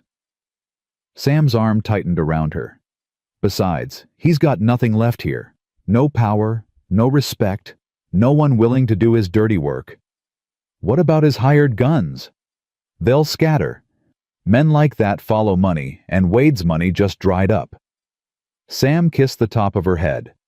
"We're safe, Clara. Really safe." Safe. The word felt foreign. She'd forgotten what it meant to feel safe. What happens now? "Now we go home. We get our daughter. We sleep in our own bed." Sam's voice dropped. "And on Saturday, I make you my wife in front of everyone who tried to tear us apart." Our daughter. Our bed. My wife. Clara felt tears prickling behind her eyes. "That sounds perfect." "It ain't perfect, but it's ours." Sam pulled the wagon to a stop at the crest of a hill. Below them, the ranch spread out in the fading light, the house with smoke curling from the chimney, the barn, the outbuildings, the land that had been in dispute just hours ago. "Everything you see there, it's yours now too. The water rights, the timber, the cattle, all of it." Clara stared at him. "Sam, I don't need—" "I know you don't need it. But I want you to have it. Want you to know that whatever happens to me, you and Lily will always have a home." He took her hands. "Margaret never got that security. I couldn't give it to her before she died, but I can give it to you." Clara understood then. This wasn't just about land or money. This was about redemption, about a man who'd failed to save his first family, determined not to fail the second. "I accept," she said softly. "All of it. The land, the life, everything." She squeezed his hands. "But Sam, you didn't fail Margaret. You know that, right?" His jaw tightened. "I wasn't there. You couldn't have known. You couldn't have saved her even if you'd been there." Clara touched his face. "The yellow fever took half the territory that summer. Doctors couldn't stop it. Nothing could." Her voice gentled. "You didn't fail her by living, Sam. You failed her by stopping." Stopping. Stopping living, stopping feeling, turning that beautiful house into a tomb and yourself into a ghost. Clara leaned her forehead against his. "But you're alive again now. I can see it in your eyes. And I think I know that's what Margaret would have wanted." Sam's breath shuddered. "How do you know?" "Because it's what I would want. If I died and Thomas was still here," Clara's voice caught, "I'd want him to be happy. I'd want him to find someone else to love. Not to replace me, but to keep him company until we could be together again." "You believe that? That we'll see them again?" "I have to. Otherwise, what's the point of any of this?" Clara pulled back to look at him. "We loved them. They loved us. That doesn't end just because their bodies stopped working. It goes on forever. And when our time comes, we'll see them again. And we'll have so much to tell them." Sam's eyes were wet. He didn't try to hide it. "How'd you get so wise?" he asked, his voice rough. "I'm not wise. I'm just stubborn." Clara smiled through her own tears. "Now take me home, Mr. Thornton. Our daughter's waiting." Martha was on the porch when they arrived, Lily in her arms. "Heard it went well," she said, as Sam helped Clara down from the wagon. "Couldn't have done it without you." Clara took Lily, holding her daughter close and breathing in her sweet scent. "Thank you. For everything. Thank me by being happy."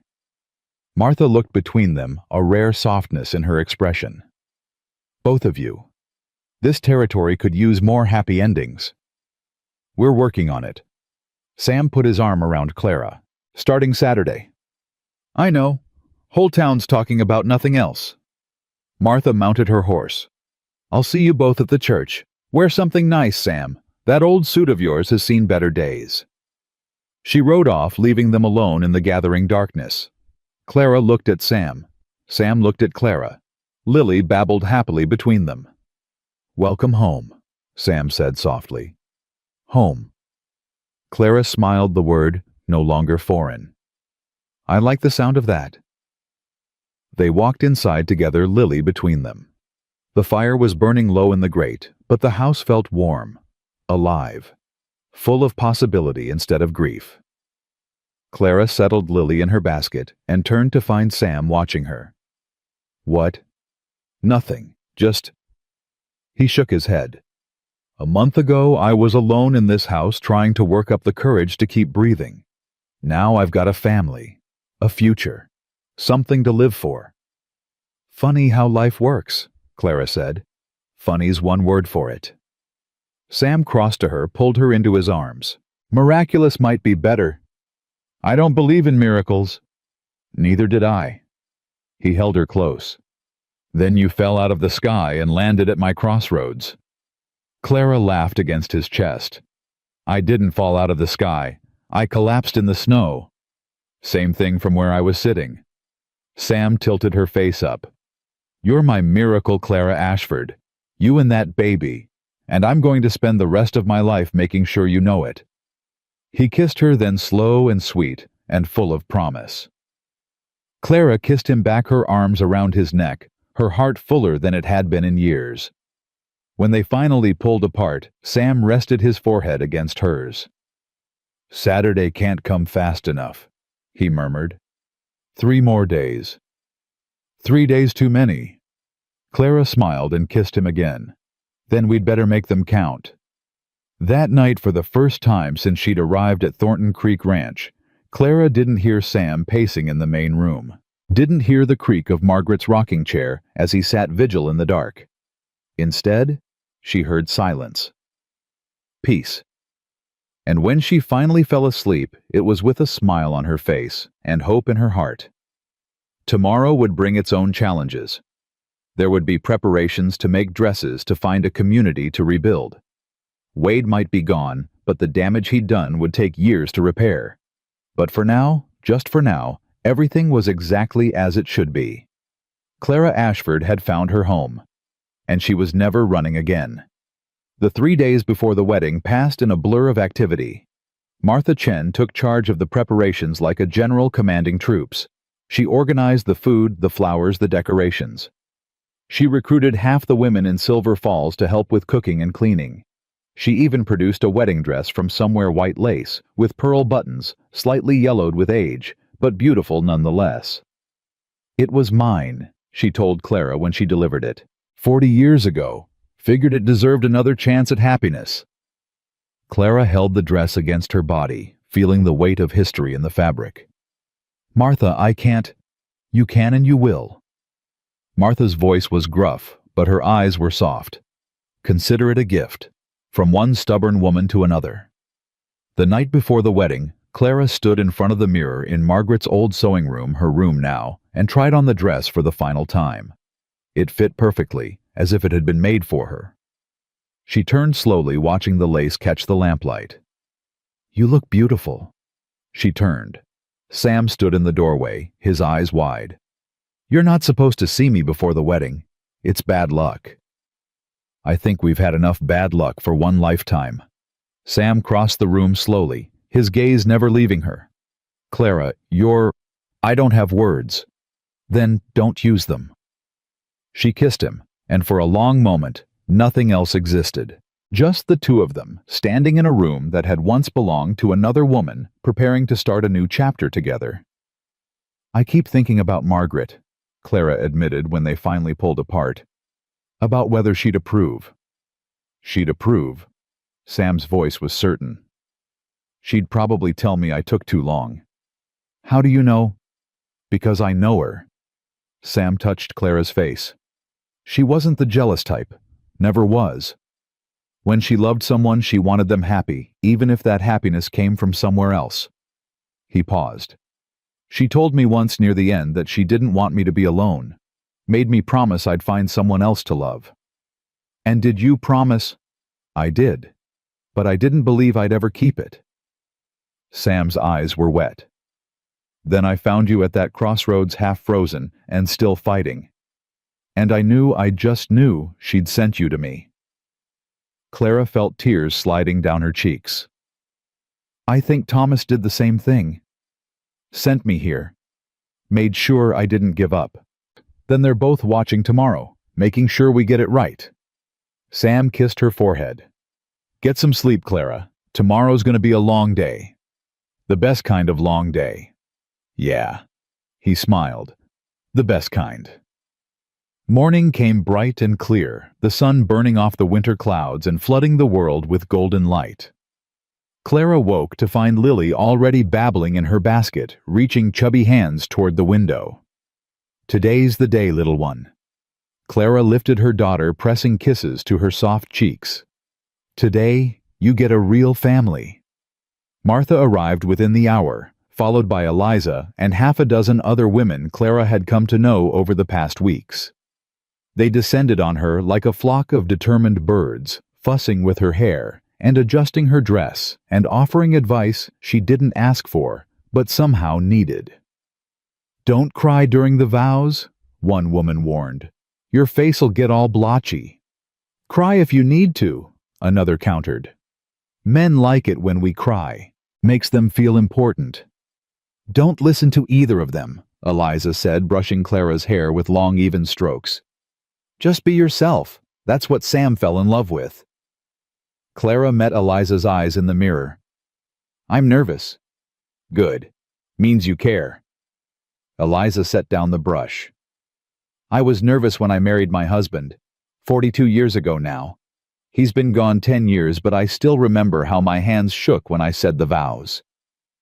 Does it get easier, the missing? No. Eliza's voice was gentle. But it gets different. The missing becomes part of you, like a scar you've learned to live with. And eventually, you find there's room for new love alongside the old. She squeezed Clara's shoulders.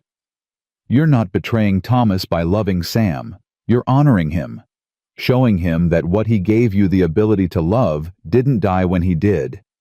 Clara nodded, blinking back tears. Now, Eliza said, briskly stepping back, let's get you to that church. The ride to Silver Falls felt different than it had before. The last time Clara had made this journey, she'd been bracing for a fight. Armed with documents and witnesses and desperate courage.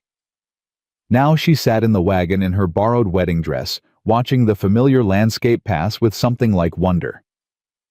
Penny, for your thoughts. She turned. Sam sat beside her, wearing a suit she'd never seen before. Black wool with a white shirt underneath his beard trimmed, and his hair slicked back. He looked handsome, distinguished, like a different man than the one who'd pulled her from the snow. I'm thinking about crossroads, she said. About how many I've passed to get here. Lot of crossroads, Sam agreed. Lot of wrong turns, too. Were they wrong, though, or did they all lead here? Sam considered the question. I used to think everything happened for a reason. Then Margaret died, and I stopped believing in reasons. Stopped believing in much of anything. And now? Now I think maybe it doesn't matter. Whether there's a reason or not, we're here. We found each other. We're getting married. He took her hand. That's enough for me. It's enough for me, too. They rode the rest of the way in comfortable silence, hands intertwined. The church was packed. Clara stopped in the doorway, overwhelmed by the crowd. Every pew was full. People were standing along the walls, craning their necks for a glimpse of the bride. She recognized faces from the courthouse, the farmers and miners and shopkeepers who'd stood up against Wade. But there were others, too. Strangers she'd never met. People who'd heard the story and come to witness the ending. You ready? Sam asked. No. Clara took a breath. Yes, both. That's my girl." They walked down the aisle together, Lily in Clara's arms. It wasn't traditional the bride was supposed to be given away, walked down by a father or brother or uncle. But Clara had none of those. She had only herself, her daughter, and the man she loved. That was more than enough. Reverend Miller stood at the altar, his Bible open, his face solemn but kind. He'd been part of the crowd at the courthouse, one of the quiet ones who'd watched but not spoken. After he'd sought Clara out to apologize. "I should have stood up sooner," he'd said. "Should have used my position to fight Wade years ago. I was a coward." "You're here now," Clara had replied. "That's what matters." Now he looked at them both with something like pride. "Dearly beloved," he began, his voice carrying through the crowded church, "we are gathered here today to witness the joining of two hearts that have already found each other." Clara barely heard the traditional words. She was too focused on Sam's face. On the way, he looked at her like she was the only person in the room, like she was the answer to a prayer he'd stopped believing in. "Do you, Samuel James Thornton, take this woman to be your lawfully wedded wife, to have and to hold from this day forward for better or for worse, for richer or for poorer, in sickness and in health, until death do you part?" "I do." Sam's voice was steady, strong. "I do, and I'll keep doing it every day for the rest of my life." A ripple of soft laughter passed through the crowd. Reverend Miller smiled. "And do you, Clara Elizabeth Ashford, take this man to be your lawfully wedded husband, to have and to hold from this day forward for better or for worse, for richer or for poorer, in sickness and in health, until death do you part?" Clara looked at Sam. At this man who'd saved her life, given her a home, stood beside her through the worst fight of her existence. At his gray eyes, soft now with love. At his scarred face, beautiful in its imperfection. "I do," she said. "Forever and always I do." "Then by the power vested in me by God and the territory of Colorado, I pronounce you husband and wife." Reverend Miller's smile widened. "Sam, you may kiss your bride." Sam pulled her close, mindful of Lily between them, and kissed her. The church erupted in cheers and applause. Someone started crying. Martha Clara thought, though the older woman would deny it later. When they finally broke apart, Sam pressed his forehead to hers. "Hello, Mrs. Thornton."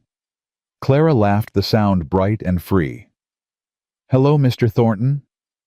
"We did it. We did it." She kissed him again, quick and joyful. "Now what?" "Now we live," Sam said simply. "Together." The celebration lasted well into the evening. Tables had been set up outside the church, loaded with food that the whole town had contributed. Fiddles played, and children ran between the adults' legs, and people who'd been strangers a month ago toasted Clara and Sam like they were old friends. "I've never seen anything like this," Clara told Martha, gesturing at the crowd. "Silver Falls hasn't had much to celebrate lately. Wade kept everyone scared, suspicious. Now he's gone and people are remembering what community means." Martha poured herself another drink. "You gave them that, Clara. You and Sam. We didn't do anything special. You stood up." Martha's voice was firm. "When everyone else was too scared, you stood up. That's the most special thing there is." Clara felt tears prickling behind her eyes. "Martha, don't you start crying on me. I've already ruined one handkerchief today." But Martha's own eyes were suspiciously bright. "Just promise me you'll be happy, both of you. You've earned it." "I promise." As the evening wore on, and the celebration showed no signs of stopping, Sam found Clara standing at the edge of the crowd, watching the dancers with a small smile. "You look tired," he said, slipping his arm around her waist. "Good tired, happy tired." "Happy." She leaned into him. "Is this what normal feels like? Because I'd forgotten." "I don't know if anything about us is normal." Sam kissed her temple. "But I like it anyway." "Me too." They stood there for a moment, watching their community celebrate around them. Then Sam spoke again. "There's one more thing I want to do tonight, if you're willing." Clara looked up at him. What thing? The adoption papers. For Lily. Sam's voice was careful, hopeful. Judge Miller agreed to witness them before we left town. Make it official. Clara's breath caught. You still want to? I've never wanted anything more. Sam turned her to face him. That little girl deserves a father. A real one, not just someone who provides for her. I want to be that for her, Clara. I want to teach her to ride and to read and to stand up for herself. I want to be there when she takes her first steps and says her first words and falls in love for the first time. His voice cracked. I lost my son. I'll never stop grieving for Daniel. But Lily. Lily feels like a second chance. A way to be the father I should have been. Clara was crying now. She couldn't help it. Yes, she whispered. Yes, Sam. Yes. They found Judge Miller near the punch bowl, deep in conversation with Eliza. He looked up as they approached, his expression softening when he saw their faces. Ready? He asked. Ready. Sam confirmed. The paperwork was simple. A few signatures, a few witnesses, a few words spoken in the quiet corner of the celebration. But when it was done, Clara felt something shift in the air around them. A completion. A sealing. Congratulations. Judge Miller shook Sam's hand.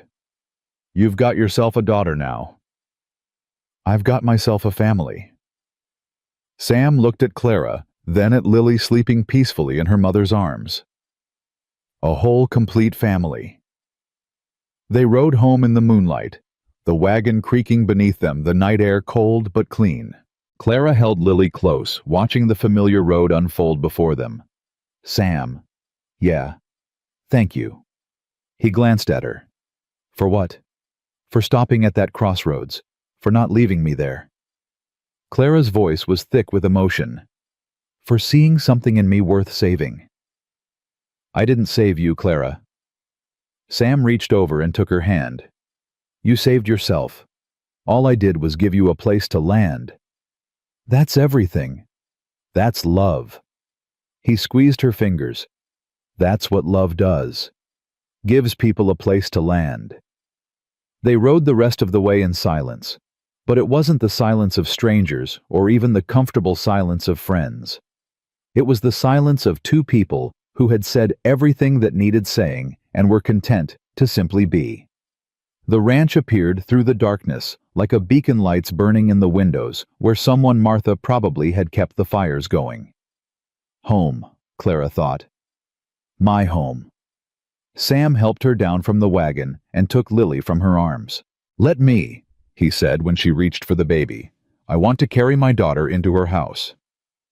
Clara followed them inside, watching as Sam settled Lily into the cradle they'd built together. The baby stirred, but didn't wake her small face peaceful in the firelight. She's perfect, Sam murmured. She is. Clara stood beside him, leaning her head on his shoulder. She's ours now, really ours. Really ours. Sam turned to her, his eyes bright in the dim light. And so are you. Really mine. Really yours.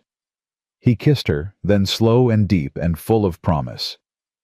Clara kissed him back, her arms around his neck, her heart fuller than she'd ever thought possible.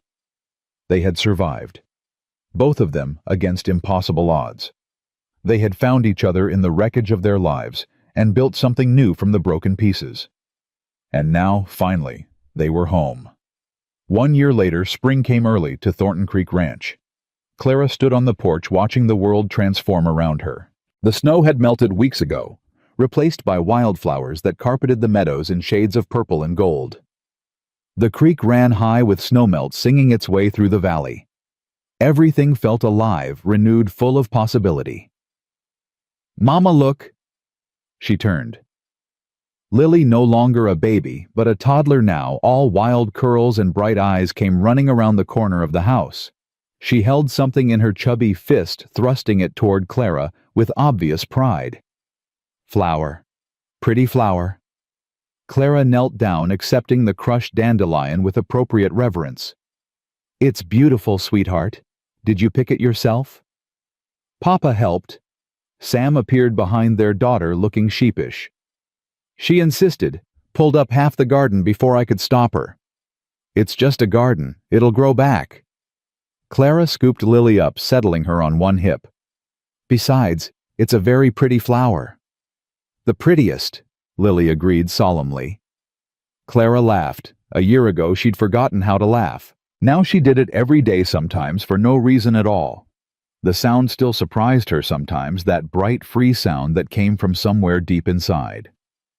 "Martha's coming for dinner tonight," Sam said, joining them on the porch. "Said she has news." Good news or bad news? Didn't say. But she sounded excited, which could mean anything with Martha. Clara smiled. Martha Chen had become family over the past year, dropping by regularly with supplies and gossip and unsolicited advice. She'd helped Clara plant the vegetable garden, taught her to preserve food for winter, and served as unofficial grandmother to Lily. Everyone in Silver Falls knew that to cross Clara Thornton was to cross Martha Chen, and nobody was foolish enough to do that. "Maybe she finally convinced Mr. Henderson to propose," Clara suggested. "Henderson's been sweet on her for 20 years.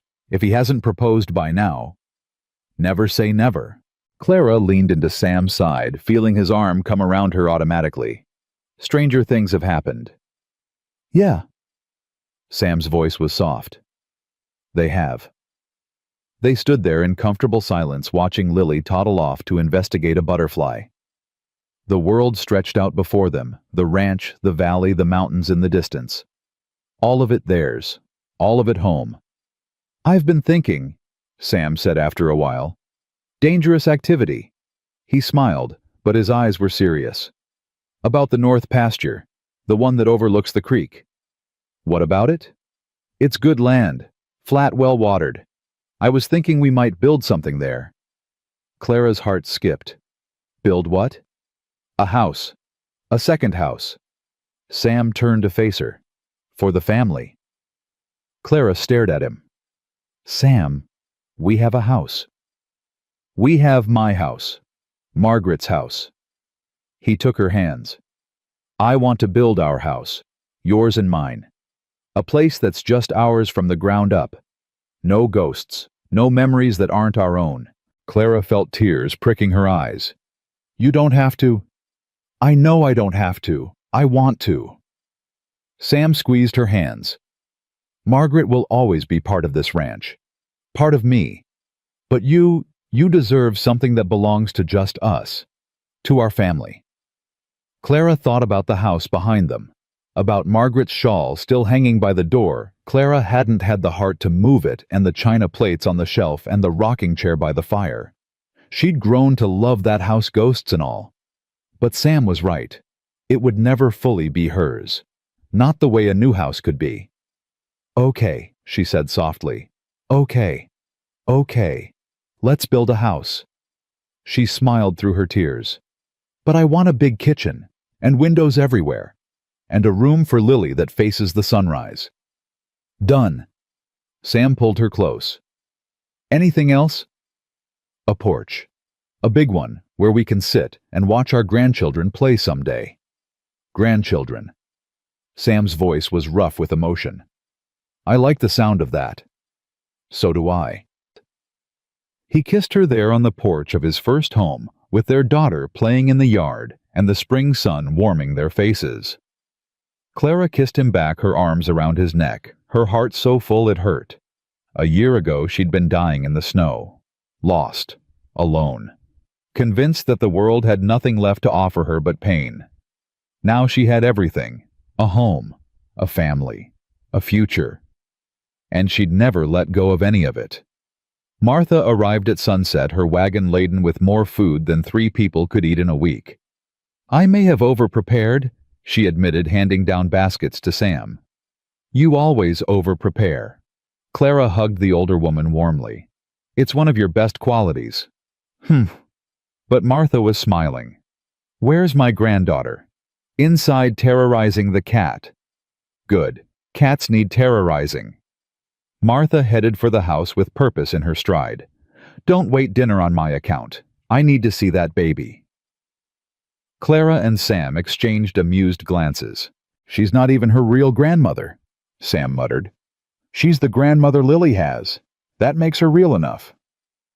They ate dinner around the big table, the same table where Clara had first shared a meal with Sam, starving and desperate and too tired to hope. Now she sat there as his wife, their daughter between them, surrounded by warmth and love and the smell of good food. So, Clara said, as they finished dessert. Sam mentioned you had news. Martha set down her fork. I do. 2 pieces, actually. Let's hear them. First, Wade's trial in Helena finally concluded. Guilty on 12 counts of fraud, theft, and abuse of office. He'll spend the next 15 years in territorial prison. A weight Clara hadn't realized she was carrying lifted from her shoulders. 15 years? At least. And when he gets out, he'll be 70 years old with nothing to show for his life but enemies. Martha's smile was grim. Justice delayed, but justice nonetheless.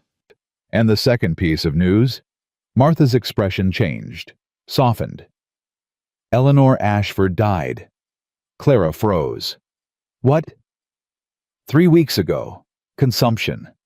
Her lawyer sent a letter to the territorial office trying to reach you. Martha produced an envelope from her pocket. This was inside. Clara took the envelope with trembling hands.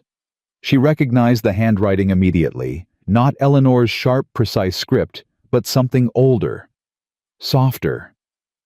That's Thomas's writing, she breathed. The lawyer said Eleanor found it among his effects after he died. She kept it hidden all this time. Martha's voice was gentle. I think you should read it. Clara looked at Sam. He nodded, his eyes full of understanding. She opened the envelope. My dearest Clara, if you're reading this, something has happened to me. I've written this letter as a precaution. The railroad work is dangerous, and I want you to know certain things in case I don't get the chance to say them myself. First, I love you. I've loved you since the moment you walked into that schoolhouse in Boston, all fire and determination and beauty. I knew then that I would marry you, and every day since has confirmed what a lucky man I am. Second, the baby you carry is mine. I know my mother has her doubts. She's always been suspicious of happiness, but don't let her poison your joy. That child is the greatest gift you could give me. If I don't live to see our baby born, know that I died the happiest man in the world, knowing that part of me would live on in you. Third, if I die, don't stop living. Find someone else to love. Build a new life. Don't let grief become a prison. You deserve happiness. Clara, more happiness than I could ever give you. Don't waste your beautiful heart on mourning. I love you. I will always love you. No matter what happens, remember that. Forever yours. Thomas. Clara was crying. She couldn't help it. Couldn't stop the sobs that tore through her body. Couldn't control the shaking of her hands. Sam was beside her, instantly pulling her close, letting her weep against his chest. It's okay, he murmured. It's okay. I've got you. He knew. Clara's voice was broken. He knew about the baby. He loved her before she was even born. He loved you both. Eleanor kept this, all this time. Clara pulled back, wiping her eyes. She could have shown it to me, could have stopped all those lies, all that cruelty. But she kept it hidden. She was hurting too, Martha said quietly. Grief makes people do terrible things. That doesn't excuse— No, it doesn't. Martha reached across the table and took Clara's hand. But she's gone now. And you have the truth. Maybe that's all that matters. Clara looked down at the letter, at Thomas's familiar handwriting, at the words he'd written for her, never knowing if she'd read them. Find someone else to love. Build a new life. Don't let grief become a prison. She'd done that. Without even knowing it was what he wanted, she'd done exactly what Thomas had asked. "Can I keep this?" she whispered. "It's yours." Martha squeezed her hand. "It was always yours." Later, after Martha had gone and Lily was asleep, Clara sat by the fire with the letter in her lap. Sam sat beside her silent, giving her space to process. "Do you think he knows?" Clara asked finally. "Thomas, do you think he knows I'm happy?" "I think so." Sam took her hand. "I think he and Margaret are somewhere together watching us make fools of ourselves and cheering us on." Clara laughed through her tears. "That's a nice thought." "It's more than a thought. It's what I believe." Sam pulled her closer. "They wanted us to live, Clara, both of them. And we are. We're living the hell out of this life." Language. Lily's asleep. Still. But Clara was smiling now. "Thank you, Sam. For everything. For the past year. For the years to come." "Don't thank me. Just keep loving me." "Always." She kissed him softly. "Forever and always." They sat together in the firelight, watching the flames dance, listening to the quiet sounds of their sleeping daughter. Outside, the spring night was cool and clear, full of stars and promise. Clara thought about Crossroads, about all the paths she'd traveled to get here, the pain and the loss, and the near misses. About the moment when she'd collapsed in the snow, ready to die, and a stranger on horseback had stopped to save her. Not a stranger anymore. Her husband. Her partner. Her home. She pressed her hand against her stomach, feeling the small flutter there. The secret she hadn't told Sam yet. The new life growing inside her, tiny and miraculous and full of possibility. Soon she would tell him. Soon they would celebrate together, would plan and dream and prepare. But for now, she just wanted to sit here, in this moment, in this perfect, hard-won peace. Clara Ashford had been lost once. Broken, ready to give up. But she'd been found. By a man who'd lost everything himself. By a community that had forgotten how to hope. By a daughter who needed her, and a future that was worth fighting for. She'd been lost, and she'd been found, and now she was exactly where she was meant to be. Home. Not just a place. Not just four walls and a roof. Home was Sam's arms around her, Lily's laughter in the morning, Martha's endless advice, and Eliza's quiet wisdom. The letter in her pocket from a husband who'd loved her enough to let her go. Home was love in all its forms, and Clara Thornton, widow, mother, wife, survivor, had finally found hers. The fire burned low in the grate, the stars wheeled overhead, and somewhere in a heaven that Clara chose to believe in, Thomas Ashford and Margaret Thornton smiled down at the family they'd helped create. "Thank you," Clara whispered to them both, "for leading us home." Outside, the spring wind rustled through the new leaves, carrying with it the scent of wildflowers and fresh beginnings. And in that moment, Clara knew with absolute unshakable certainty that the best was yet to come. Because love, once found, never truly dies. It just changes form, and grows, and leads us home.